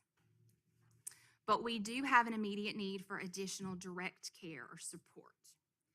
So as I'm sure you've heard others say, recruitment and retention has been very difficult, especially over the last 2 years. We are competing with fast food entities, providing entry-level salaries that we can't compete with for our direct care staff. We've lost staff to Taco Bell, Chick-fil-A, Hobby Lobby, who are paying $14, $15, $16 an hour. And our average direct care employee makes right at about $26,000, which is about $12.50 an hour. My goal is to have the average direct care salary at $30,000 by FY25, and that's what this proposal would do. My request is for a 10% increase for staff who provide direct care. This fiscal year that we are in currently, we will self-fund that, and then we're asking for that funding to continue for FY24 and an additional 5% next year. That will get us very close to that 30,000 mark. These increases will also assist in recruitment and retention of nurses and behavioral health professionals. Throughout the pandemic, we've had our recreational therapists, even our program directors who've covered night shifts and who've worked weekend shifts just so we can have the coverage that is required. Our programs, as you know, are licensed by the health department, Joint Commission, and there are staffing ratios that we must meet. So the 10% for direct care would be very specific categories.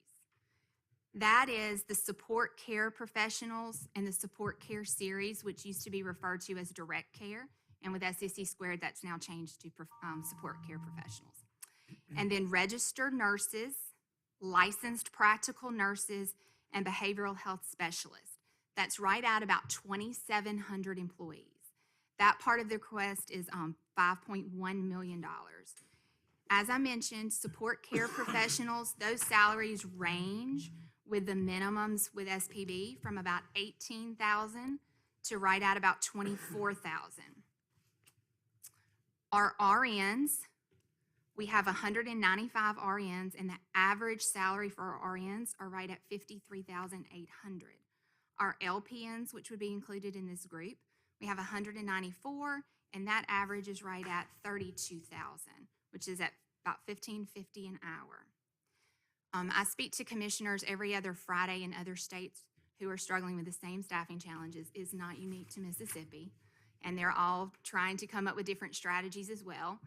Tennessee has a similar, as we do with Project SEC Squared, where there's a minimum, a mid, and then a maximum. They're looking at moving toward their direct care staff toward that medium, middle salary. And then I know Alabama is looking at a 17% increase for their direct care staff. I don't want to have to enter into any type of a contract similar to, I know some states have had to do emergency contracts for like 13 weeks to be able to get their staffing up. And I mean, some of these are $50 for support care professionals and $100 for RNs. So we do, and they're temporary bandage solutions. So I feel like this is a better solution to improve the recruitment and the retention for our agency. You can see that this is tied directly to the bed capacity. So for an example, in 2020, January of 2020 to May 2022, we have a 20% decrease in our acute psychiatric beds at the state hospital, directly tied to staffing. From January 2020 to May 2022, we've had a 22% decrease in our direct care staff. On our IDD side, intellectual and developmental disabilities, from January 2020, May 2022, we've had 11% decrease in our active beds for our regional programs and a 20% decrease in our direct care staff. So it's a direct correlation there. The next part of that, the 15 million category, is in-range salary adjustments for non-direct care. This is right at $1.6 million. So this would address some salary compression that we've seen. Just to kind of give you an example, if you had a job title that went to $45,000 with SEC squared, everybody went to $45,000 within that category, that job title. And there is some compression with staff who may have worked 10 or 15 years, now making the same that the entry-level person is making. It's absolutely been beneficial and helped with recruitment and retention, but we would like to be able to address some of those specific salary compression areas. We also have a request for $2.5 million in shift differential. This again is for direct care support. So this is for our RNs and our support care professionals.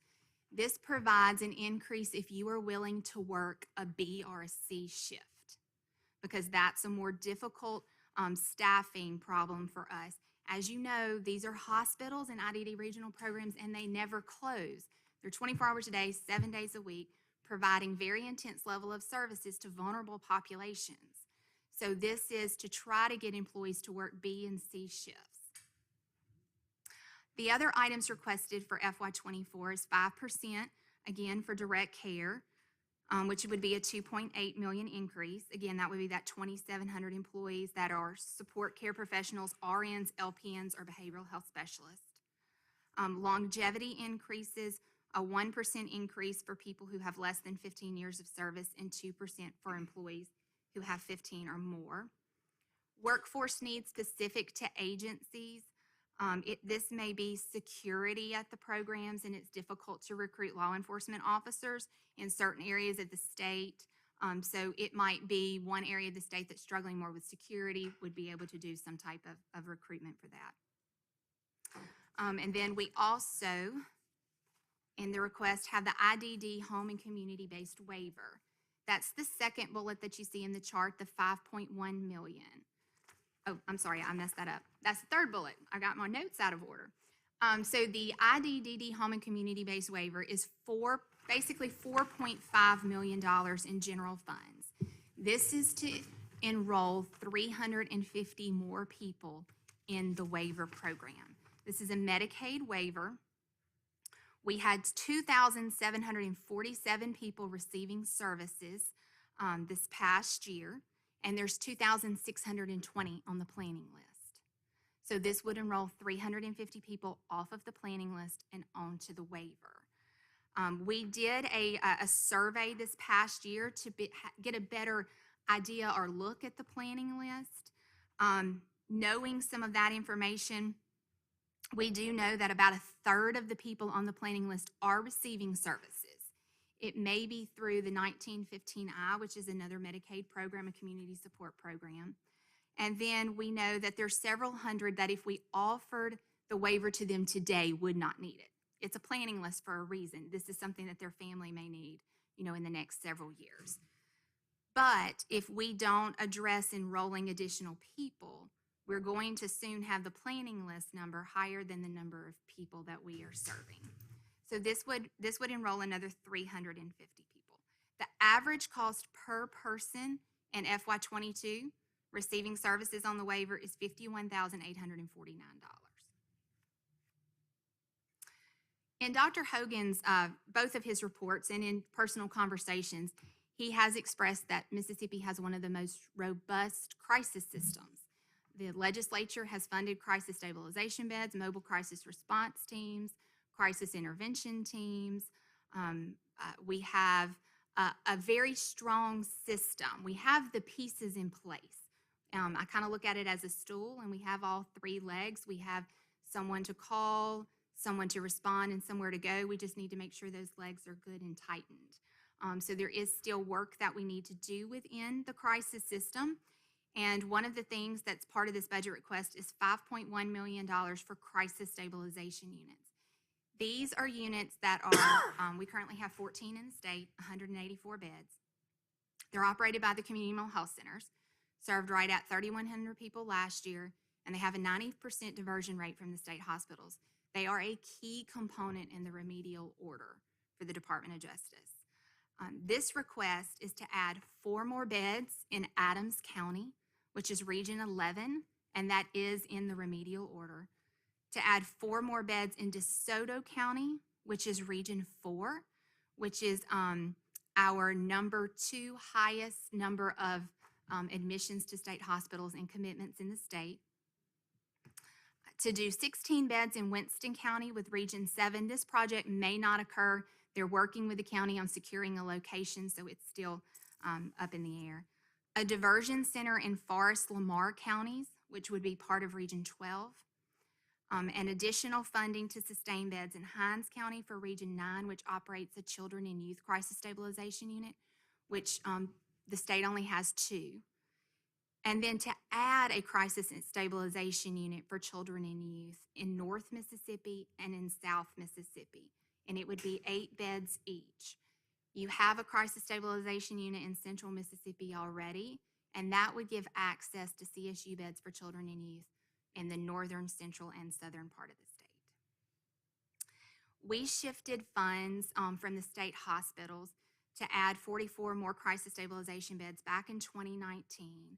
And then just last year, we shifted $5.8 million from the state hospitals to give crisis enhancement grants to the community mental health centers so they can accept more difficult, sometimes patients, and decrease the number of denials that we are seeing with the CSUs. And then we have the Mississippi State Hospital Residency Program.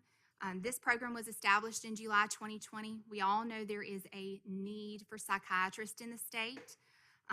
There is approximately a need for around 400 is what's estimated, and we have less than 200 in Mississippi. So this is to try to alleviate in that shortage of psychiatrists in our state. We enrolled 6 people in the program in FY22, and we had 6 more residents join the program in July of 2022 this year. And then we plan to enroll 6 more residents next July. The first year we had, it was the first year, so it was up and coming and getting going. In July this year, when we enrolled those 6 residents, we had over 500 applicants from across the nation. So it is a wonderful thing for Mississippi to have this residency program at Mississippi State Hospital and to give these residents the opportunity to not just see acute psych care, but to see forensics, adolescents, child and adolescent care, and get a well-rounded scope of service. That part of the budget request is $1.3 million, and it is to cover the residents' salaries that are in this program. And I think that concludes the budget request. Absolutely, any questions? Any questions of the committee? Senator Hobson. Thank you, Mr. Chairman. Director Bailey, two questions. One on the psych residency. Is that affiliated with the university, or is that a separate program? It's separate, but we are building a strong partnership with the university. I actually met with UMC yesterday, and it was about the residency programs. Okay, and then the bigger question is, you talked a lot about salaries and the concerns for getting staff. Now, I know in the last session, we provided all the salaries with progressions for those that were every employee should have been included in that. But if I hear your testimony today, you're talking about additional increases for the staff members, right, with mental health? Yes, sir, that is But- correct. Have you addressed that with SPB? Yes, sir, I have. I've met with Mr. Hardwick. We've talked about my goal of the average direct support or support care professional salary being at $30,000. The SEC squared was wonderful and it did provide the support that we needed. But the recruitment issues right now in 2022, the minimum salaries, we have to move beyond those, especially within the healthcare direct care support. It's really those RNs, LPNs, and support care professionals. Have you used your salary progressions for those particular employees where you Yes, have we are. the greatest need? Yes, So sir, that we helps are. them out. That should help them out, correct? Right. But I'm assuming that, because this just got implemented July the 1st, I'm assuming that if there's a concern going forward, the concern is not with the amounts that we funded, if we continue to fund according to SEC square, but it's more to do with whether or not they fall within a category that SPB says this is what these employees in this class should get paid. Is that right? That is correct. Okay. But we're going to be following, just for clarity, we'll be following the recommendations of SPB based on the classifications and the compensation level that they're entitled to. But if it's not, it seems as though if there are other criteria, other statistics that show that in the private sector they're getting this much money, or Tennessee, Arkansas, Louisiana, et cetera, are getting this much, then that's what SPB is going to look at to determine what a fair salary is for those employees, right? You are correct. And when I met with Mr. Hardwick, we talked about two different tools, and that's kind of what's included in this budget request. If you have support care professionals that are in a 1, moving them to a 2. If they're in a 2, moving them to a 3. And then a 10% increase gets them above the minimum, more into the mid-range. So the salary request that I'm making still stays within that range for that job title that SPB has set. It's just getting more towards the middle range. Okay, thank you. Thank you, Yes. Mr. Chair. Mr. Horn. Thank you, Mr. Chairman. Ms. Bailey, could you give us a sense of where we are with the court-appointed monitor and what is going on with that? You mentioned earlier in your comments that the regional behavioral health facilities are playing a critical role in meeting the requirements of the monitor. What role is the private sector playing in meeting the requirements of the monitor? Well, the remedial order specifically addressed the state hospitals and the 13 community mental health centers. So it really is that state-funded portion. With the privates, one thing that we're looking at very closely, and actually have somebody who's going to be coming on board to help with this in addition, and it's something that Dr. Hogan is looking at, is the number of admissions that come from private hospitals, or private entities that still need that state hospital level of care after they've been served there.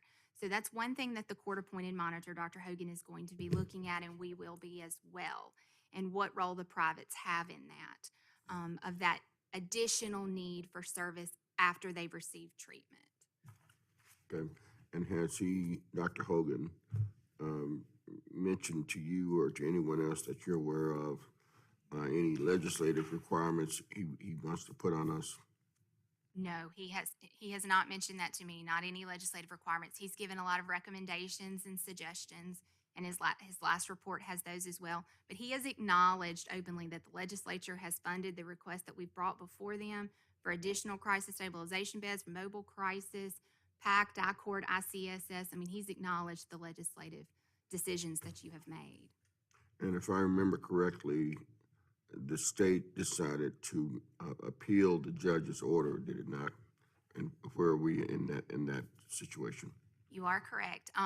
As you know, the lawsuit was against the state of Mississippi. The state did decide to appeal. It will be in the Fifth Circuit. I think it's October the 5th will be the date for the appeal. Thank you, Mr. Chairman. Boyd. Director, we had a conversation the other day, several weeks ago even, and I know there's some information that you have on the repairs and upgrades to the forensic unit Yes. and some costs that have gone up and all that. Can you give us an update on that? Absolutely. So forensic services, it's an area I'm very excited about, and I don't think you probably would have heard that a few years ago because forensic services has been a struggle for our agency for a very long time. But I believe that in the last year and in the upcoming next 2 years, we're going to make significant progress in this area. Dr. Tom Recor is our State Director of Forensic Services, and he's helping build a continuum of care. This will get movement for the beds that we need. A key piece of this is a building at Mississippi State Hospital. Before COVID, we had bids to renovate this building. It is basically gutted completely, but at that time, it was more cost-effective to renovate this building than build a new one. So before COVID, it came in, I think, about $18.5 million. It's for an 83-bed maximum security forensic unit. Right before COVID, we had 35 beds for the entire state. So this is for 83. I apologize. I said 85. It's 83-bed unit. We had, the project, of course, had to be rebid recently after COVID. 2 bids came in. Lowest bid was $32 million. Between what the legislature had funded and what we had been able to do some internal shifts and some one-time money, we had secured right at about $23 million.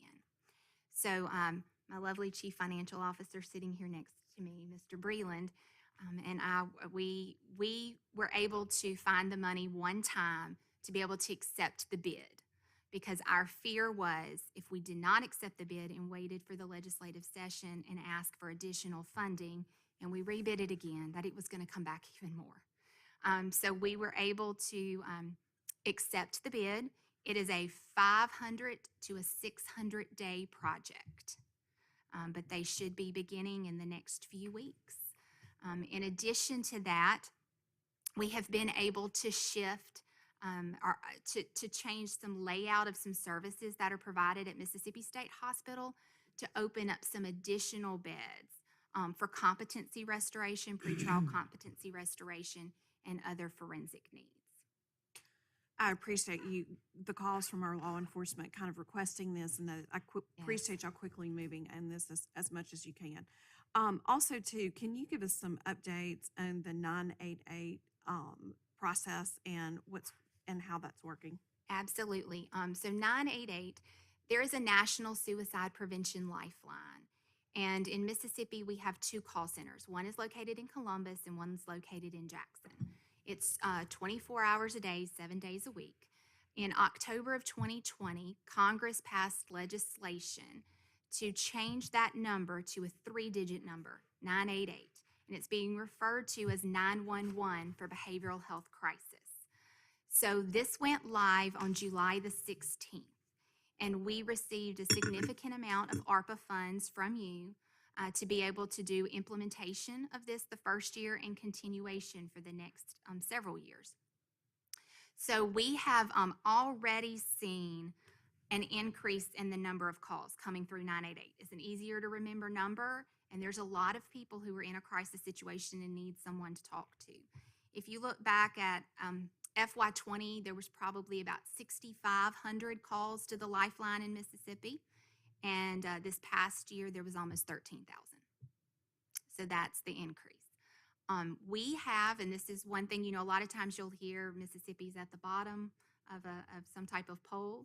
This is an area that Mississippi's in the top 10 for in-state answer rates. So the whole point of the Lifeline is if you're in a crisis situation, you want to talk to someone in your state to know what services are available and what to do. So Mississippi averages about a 90% in-state answer rate, which means if you call in Mississippi, the two Lifeline centers in Mississippi are going to answer those calls. It's not going to roll to Alabama or Louisiana. So we're in the top 10 for that. One of the key pieces of 988 is building coordination from when you call in a behavioral health crisis to dispatching a mobile crisis response team if needed. So it's looked at by National as you need someone to talk to, and that would be 988. You need someone to respond, that would be mobile crisis response teams. And then you need somewhere to go, and that would be crisis stabilization units, diversion units, outpatient therapy appointments. Typically, the people who call 988 or the lifeline, about 80% of the time it can be resolved over the telephone. But about 20% of the time, you are going to need someone to respond or somewhere to go, which would be where our mobile crisis and other factors come into play. So building protocols to dispatch 988 and dispatch mobile crisis and making sure that our 988 centers and our community mental health centers who operate mobile crisis response teams are connected and know how to dispatch and have that formal protocol is very important. Also bringing 911 into this piece. We're actually presenting in October at the 911 state conference on the coast, and that's to where those operators also know and are trained of when maybe to refer over to 988. The whole point is you want to be able to answer the crisis then and there and divert from a higher level of care and possibly divert from having to have law enforcement involved as well. Thank you. You're welcome. Any other questions? Just Lamar. Quickly, I know everybody's ready for some lunch, but just curious, thank you for the update on the forensic unit. I was going to ask, I know Senator Harkins and I have had many conversations over several years of bond bills about funding we've done for capital improvements at mental health. So I'm glad to hear that's going, but I did notice one thing. I don't know that if you answered it previously, I apologize, but we got a $32 million bid and you've got $23 million. So where's the other money coming from? So, Kelly, do you want to answer or I can? Either way. You knew that question was coming. So the funding came from what we had as state share, was planned to be transferred to the Division of Medicaid as state share because we pay our own state share of Medicaid match. Legislature appropriates that to us, and right now we have that amount of money basically because the enhanced federal share that is because of the pandemic. So that funding was either going to be transferred to the Division of Medicaid, which over the course of the pandemic, we've already built up some for that, but we know that's going to be temporary or expect that it will be. So instead of transferring that, it was $12.1 million. Instead of transferring that to the Division of Medicaid for state share prepayment, we transferred it for the forensic unit to make sure the project got off the ground. Okay, but is that included in the $23 million you said you've raised? It's on top of it. On top. On top of that? That's right. Okay, so The bid was $32 million. What's not in the 32 million is contingencies, which is up to 3 to 5%. That was not included in there. And we also funded one alternate above that, so that's about where the difference was. So we'll need to have some additional conversations come legislative session time about making sure that money is there. Is that your understanding? No, sir, that money is there. We It's there. transferred it to DFA to that Okay. bureau project. I just didn't know if that was a temporary and needed to be replaced, or if that was a done deal. This was really one-time funding. Okay. Because of the pandemic. So it was a good use for one-time funding there instead of the prepayment to Medicaid. Perfect. Thank you. Yes. All right, I don't see any further questions. Thank y'all so much for your flexibility. Appreciate you coming down. Thank you for your presentation. Thank you. As I said previously, Child Protective Services cannot be here until 1:15 due to some prior commitments they had.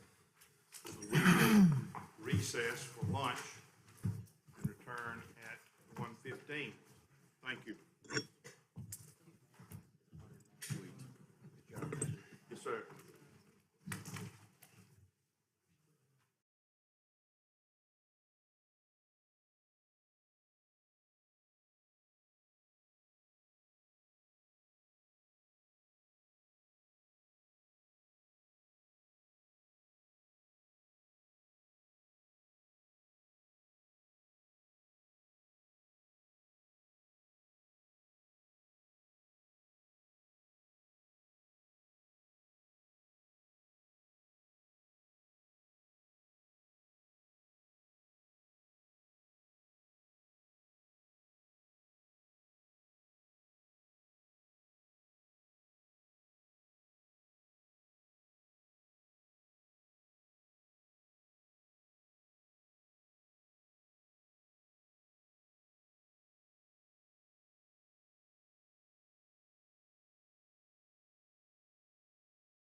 Schedule later in the afternoon. We're running ahead of schedule, so I appreciate y'all being flexible to join us. So I'll turn it over to you. Y'all are running ahead of schedule. That's awesome. Go ahead. And thank you for choosing to come back and listen to me. I'll be very brief, and I'll just start out by saying that 2 years ago, I did my first legislative budget hearing, and I had probably been in this position about 10 days.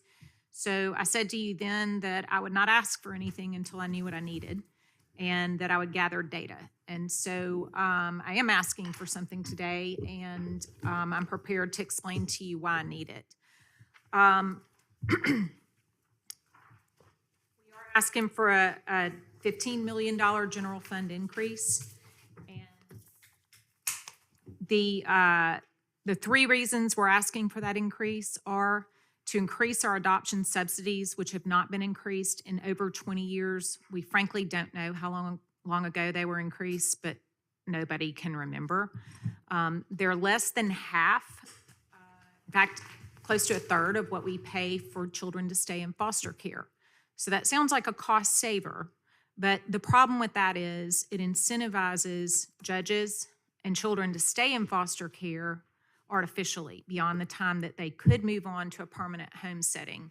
And I'll give you an example. I had a single mother, wonderful foster parent. She's a teacher up in North Mississippi, and she has 3 kids, some with special needs. It's been a great placement. She wants to adopt, but she would lose so much money by shifting to adoption that it just wasn't feasible for her on her budget. And so that, alerted us to a problem. We're incentivizing children to stay in foster care. And, my financial folks did their due diligence and were concerned about whether or not we could afford that. But the truth is we can't afford not to, because we're already paying that to them in foster care. We still are paying a higher subsidy in foster care, and we would continue paying that subsidy, and we're keeping children in the custody of the state for a lot longer than they need to be. I would argue that carries its own exposure and risk. And as I've said to many of you, we are very determined to improve the quality of foster care in Mississippi, but state agencies will always be a poor substitute for a family. We're just not going to be ever that nimble. So the goal is to have children in foster care every day they need to be and not a day longer. So that subsidy change, it's matched at almost 50% by the Fed. So I'm asking for $11 million with a match of, we'll draw down about $10 million. So it would increase that subsidy. I know I told you that this is a cost neutral move. I don't have the money up front until I move children out of foster care. So I would look for that to probably regulate itself over time. But right now I need the investment up front. Can you give us what those numbers are, please, ma'am? Pardon? How much are we paying? The rates? Yes, ma'am. Fortunately, I brought a friend. The adoption subsidy rates right now, sir, are at around $325 a month. They do vary based on the age of the child, but about $325 to $400 a month, depending on the age of that child. What this increase would do would be raising that to the low end would be $473 to $594 for a higher needs child, special needs child. That's per month? Yes, sir. Yes, sir. That's not taxable, right? No, sir. And so what you're saying is the federal government would match those? The matching rate right now for us is roughly a little over 50% for the adoption subsidy. Yes, sir. They match all of. We would pay $235 and the feds would pay $235? Something like that.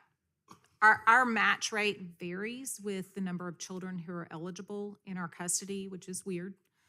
But we know that as a state, we're drawing down the lowest of almost any state right now. So we know there's room to improve that.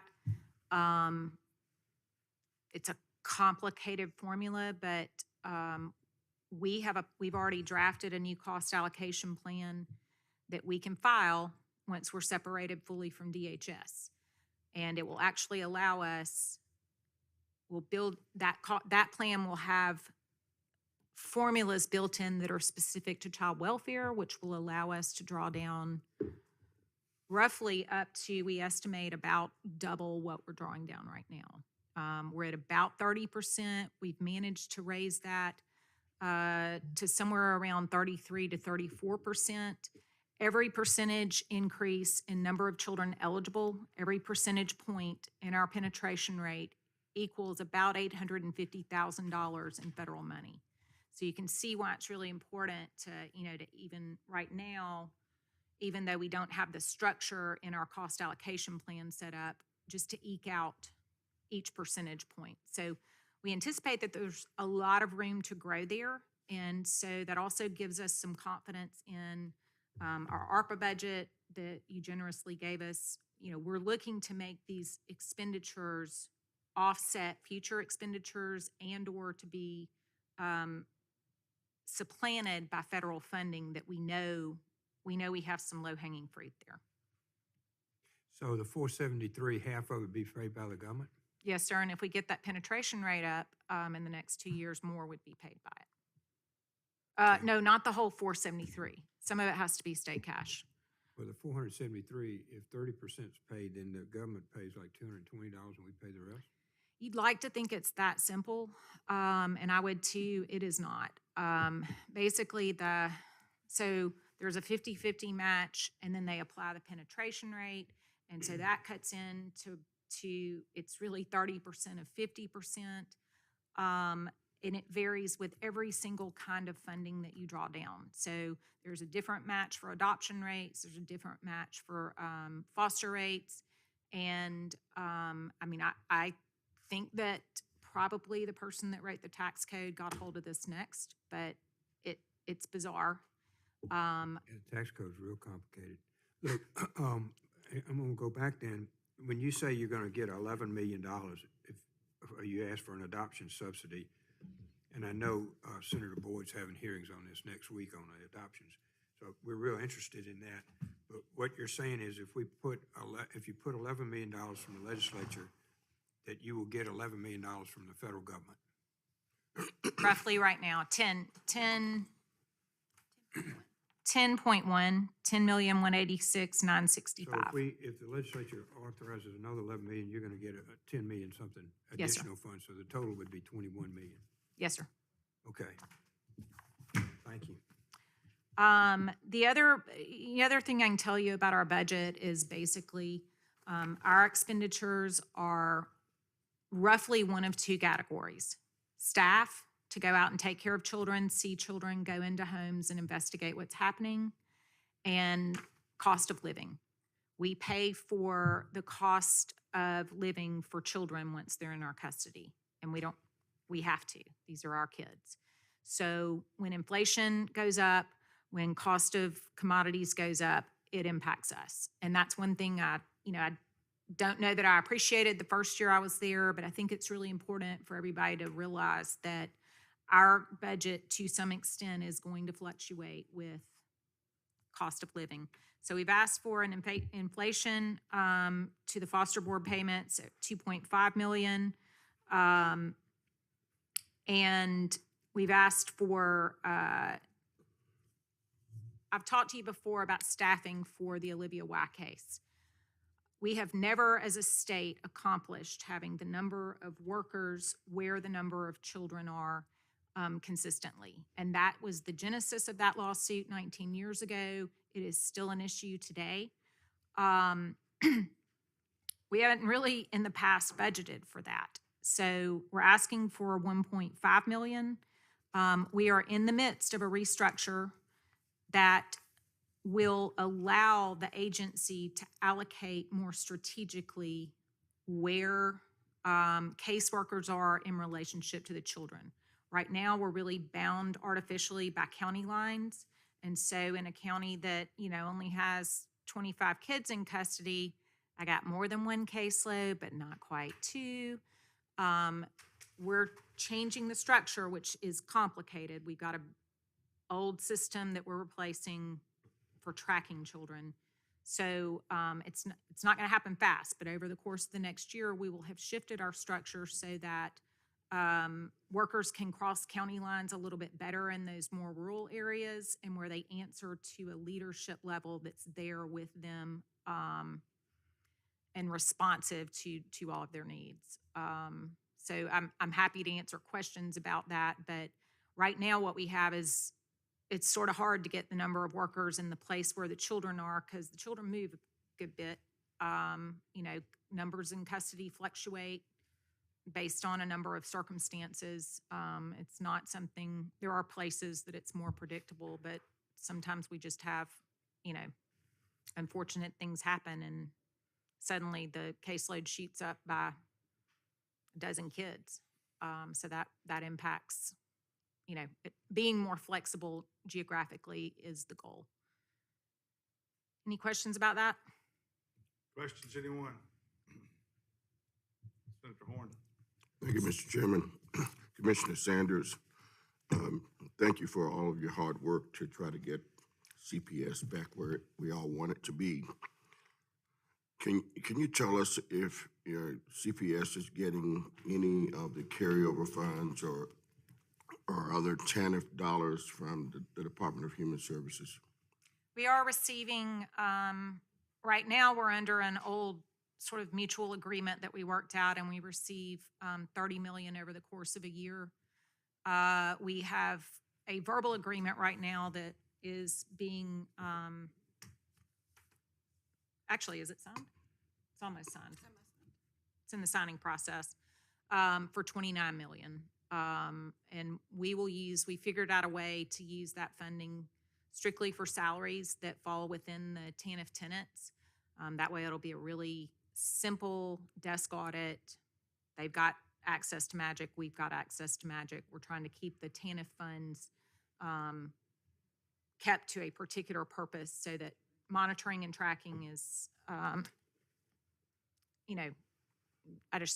we just don't want any questions about how it's used, and neither does Mr. Anderson. And is it roughly the same amount of money that you've gotten over the last several years? Yes, sir. I think one thing that happened in this agency is that it was promised a certain amount of TANF money back in 2018, and that money didn't make it to the agency. And then at that same time, there is some federal funding, some SSBG funding that is also allowable for child welfare use that the state formerly used when the agencies were together, and that money has remained at DHS. But we do, right now, through mutual agreement, receive close to what we were receiving.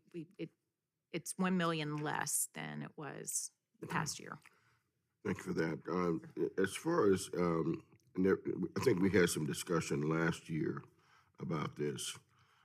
When folks who are under child protective custody reach 18 and their services and programs terminate, and a lot of them wind up not being able to make the transition into adulthood successfully, wind up on the streets or maybe in child prostitution or something along those lines.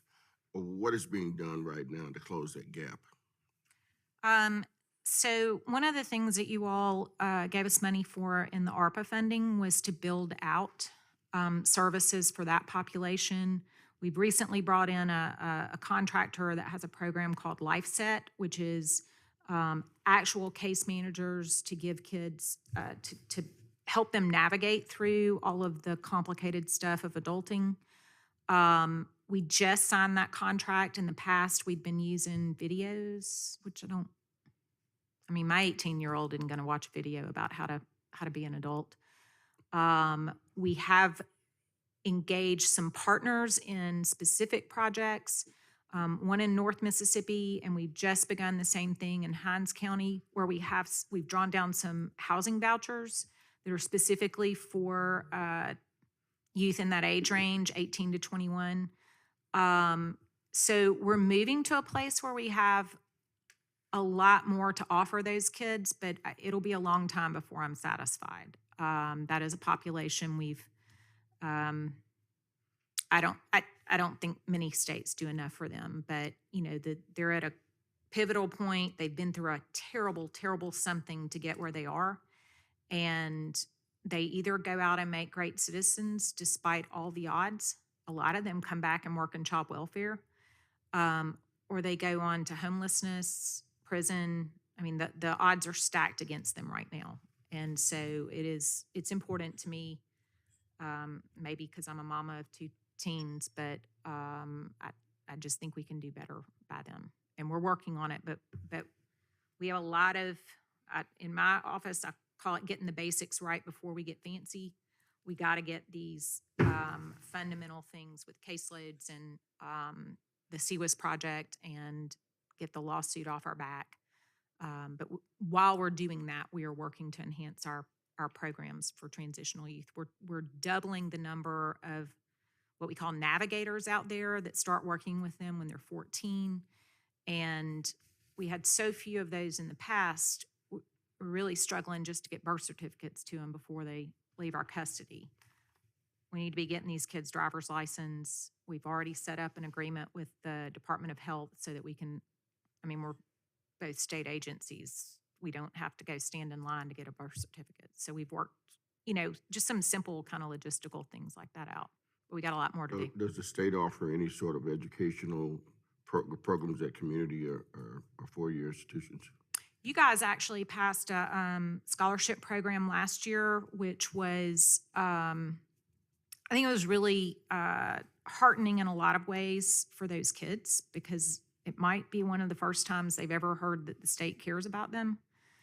And then they are largely always going to qualify for Pell Grants, the most subsidized federal funding. Part of those navigators, as we increase their role, is to start working through like the Woodward Hines Foundation and get to college and help them navigate that. It's hard enough to do when you got parents and, you're not worried about where you're going to sleep at night. So that's part of our future plans. We'll always, and I think the college, the scholarship you all set up it's a funding stream of last resort. So our goal is to, help them link into those federal resources first. The beautiful thing about the scholarship is that it also requires those universities to allow them to stay on campus during holidays and summers if need be. And that is, we have so many kids who've come back and told stories of, they pulled themselves up by their bootstraps. They got into college, they went to college, and they were doing all right until they hit that first round of exams. And then they start worrying about where am I going to sleep the day the dorms close. And it's just sort of a spiral that they don't come back from. So lots of work to do there. Thank you for asking. Thank you, Commissioner. Thank you, Mr. Chair. Any other questions? Yes, sir. Oh, I do want to tell you about the CWIS program that you all funded for. It's not a program, it's a case management software that needs to be rebuilt. We are tracking children's lives in a 25-year-old or 20-year-old legacy system. It's so cumbersome. It's, I don't even know how to describe it. It's fundamental to changing the system, and you all have funded replacing it for at least 5 or 6 years. So I'm sorry that it's in the state that it's in now, but I am pleased to tell you that we kicked off work on that project officially September 12th. We've had a contract signed and we've been doing preliminary work with the vendor for about 6 weeks. The vendor is a company called Redmayne, and they build child welfare specific projects. So we only got that vendor out of luck because the RFP was set up in such a way that we had to take the cheapest vendor, but we really took our opportunities to vet that vendor. And I honestly, I'm really pleased so far.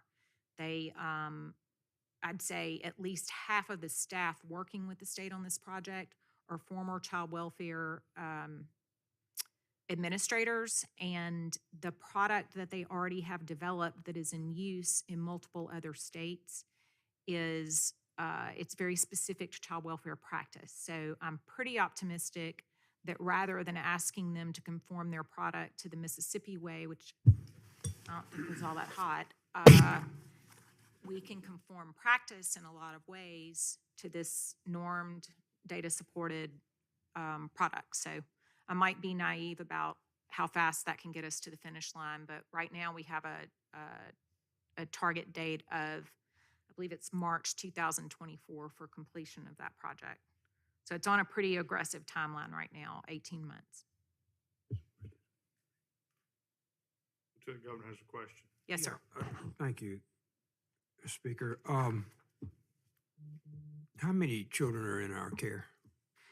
Today we have 3,864 How many are waiting for? in custody. In custody? Yes, sir. And where are those children? You know, you asked me this the last time and I didn't come back with those stats. I'm going to learn. We have, help me out, Jaworski. Majority are in foster care or relative home placements. Foster homes is the majority of the kids. We have roughly 100 in what's considered congregate care. So cottages, therapeutic congregate care, something that's a little more treatment oriented. And we have roughly 100 that are in some type of treatment facility. And we have about 25 at any given time that we're scrambling to find a place for, because I would argue we don't have adequate resources in the state to take care of children who've had repeat long-term trauma. We have 1,086 in foster homes and 651 in what we call relative foster homes. And that's actually the ideal. We don't move kids around as much if we get them with an extended family member, or sometimes we can put them with somebody like a coach or a Sunday school teacher that we can consider what we call fictive kin, but it's basically a relative home placement. That's 1,600. Where are the other 2,000? Congregate care. So the number, I'm wrong about my numbers then. I apologize. I told you last time I'd come ready for this. I think you said it was 3,854, and then you gave us 1,700 where they are. Various congregate care sites. We have 1,100 in various congregate care sites. Sorry, I said 100. And that ranges from like cottages at Methodist Children's Home, Baptist Children's Village, to we have some smaller group homes through Mill Creek has some therapeutic group homes. But these are a hybrid, like a smaller version of a residential treatment facility. What's our relationship with Palmer and Canopy and Baptist and all the others? Can we get our kids into those homes where they're not literally floating? And we, on occasion, as you know, I went up to your one in Grenada and whatnot, but on occasion we have them in hotels, I think. Is that correct? Sometimes. And so there are other places that they are, or they're in transit and whatnot. And I wondered what our relationship is with those, the mansion and these other ones that take kids in. Well, I'm actually glad you brought up the hotel issue. It is something I jokingly say I whisper when I say it. We have a good relationship with the providers out there. Most of them are organized into a group called MACA. So they've already sort of organized themselves. There is tension between the ones that are licensed and the ones that are exempt from licensure. So Palmer House is one that's exempt from licensure under, I suspect, a religious exemption. I can tell you in the news you all saw recently, this is not to impugn Palmer House in any way, but there was another unlicensed facility down in Holmesboro? Homes of Hope. That we did not have any children placed there. And the problem with these unlicensed facilities is there's nobody really regulating them in any way. So that one turned out to be a bad place for kids to be. And I suspect that we will now have some of those children in our custody. Parents are allowed to put them in the custody of some of these homes directly from other states, I think, but it's not something we're involved in. As to the MACA group and the provider group, you all gave me some funding in the ARPA allotment to start to build out what I call a continuum of care. And while all of those providers, we have good relationships, and they are, particularly if I call them, they're going to help me out. But what I would prefer to do is knit together a contractual relationship where they all have to work together and they have to take our kids. Right now, we function like a passive consumer, like any other parent, and we call them up one at a time and say, will you take our kid? And there's those 25 to 30 kids that are out there that nobody wants. Everybody knows. They're victims of long-term trauma. They start predictably in their early teens. They start, dallying around in criminal matters. They get aggressive. They're very angry. They've moved around sometimes 30 times in their life. So I would argue we have a ways to go in Mississippi to have treatment that's targeted to that kind of child. There are programs like that in other states that have a high efficacy rate of success. But right now I have the people like Canopy and Baptist Children's Villages. We text each other on a regular basis. They are all willing to come to the table. We actually have a plan for just a special position to knit together that contractual relationship. And it will be something like, we're going to pay a per diem for you to take care of this kid, and we want the kid moved to permanency as soon as possible. But, we may pay more for lower levels of care than we would. Something that incentivizes those providers to either have the full continuum under their umbrella and provide it, or to network with each other and make sure that we don't have those gaps between when a child needs to go from acute care to long-term residential care or to a therapeutic group home, that we don't have this window of, a frontline social worker calling everybody up saying, will you take our kid? It is a tremendous waste of So when you go to time. do your budget, it seems to me that would be appropriate for you to determine what the cost per diem is. Hotel rooms are expensive. I mean, how much does it cost? And particularly the capacity for those people to take those, where we wouldn't have these gaps. And We I'm are still adding spending- up your numbers. I still come up about 1,000 short of where these children are. But I'm not meaning to catch you on that. I'm more interested in than the ones that you say are licensed, being able to place those people on an immediacy basis with a pre-negotiated price and a capacity that you have. They got 3 beds at Baptist, and we can put 3 kids there and that kind of thing. I do recognize some are more challenging than others, as you mentioned. But it seems to me we ought to have a relationship with them, economic relationship that would allow them to take those kids immediately. Yes. I'm hopeful that you'll have that when we go to session in January. I plan to, and I'm Thank you also. for your time. I appreciate it. Okay. Any other questions of the committee? All right. I don't see any. Thank you so much for the work that you and your staff do, and I appreciate your presentation here today. For the support we've received over here. Yes, ma'am. Thank you. I don't know of any other business to come before the committee. I would like to remind you that we are scheduled to return on Wednesday, November the 9th. I would ask you each to make that notation in your calendar. And then again on Tuesday, November 29th, the next 2 meetings. I want to thank all of you for your attendance here today and for your work. Business. I will take a motion to adjourn. Have a second. All All in favor, say aye. Aye. Thank you so much. Meeting is adjourned. Thank you, Philip. Good job. Good job, sir. Thank you.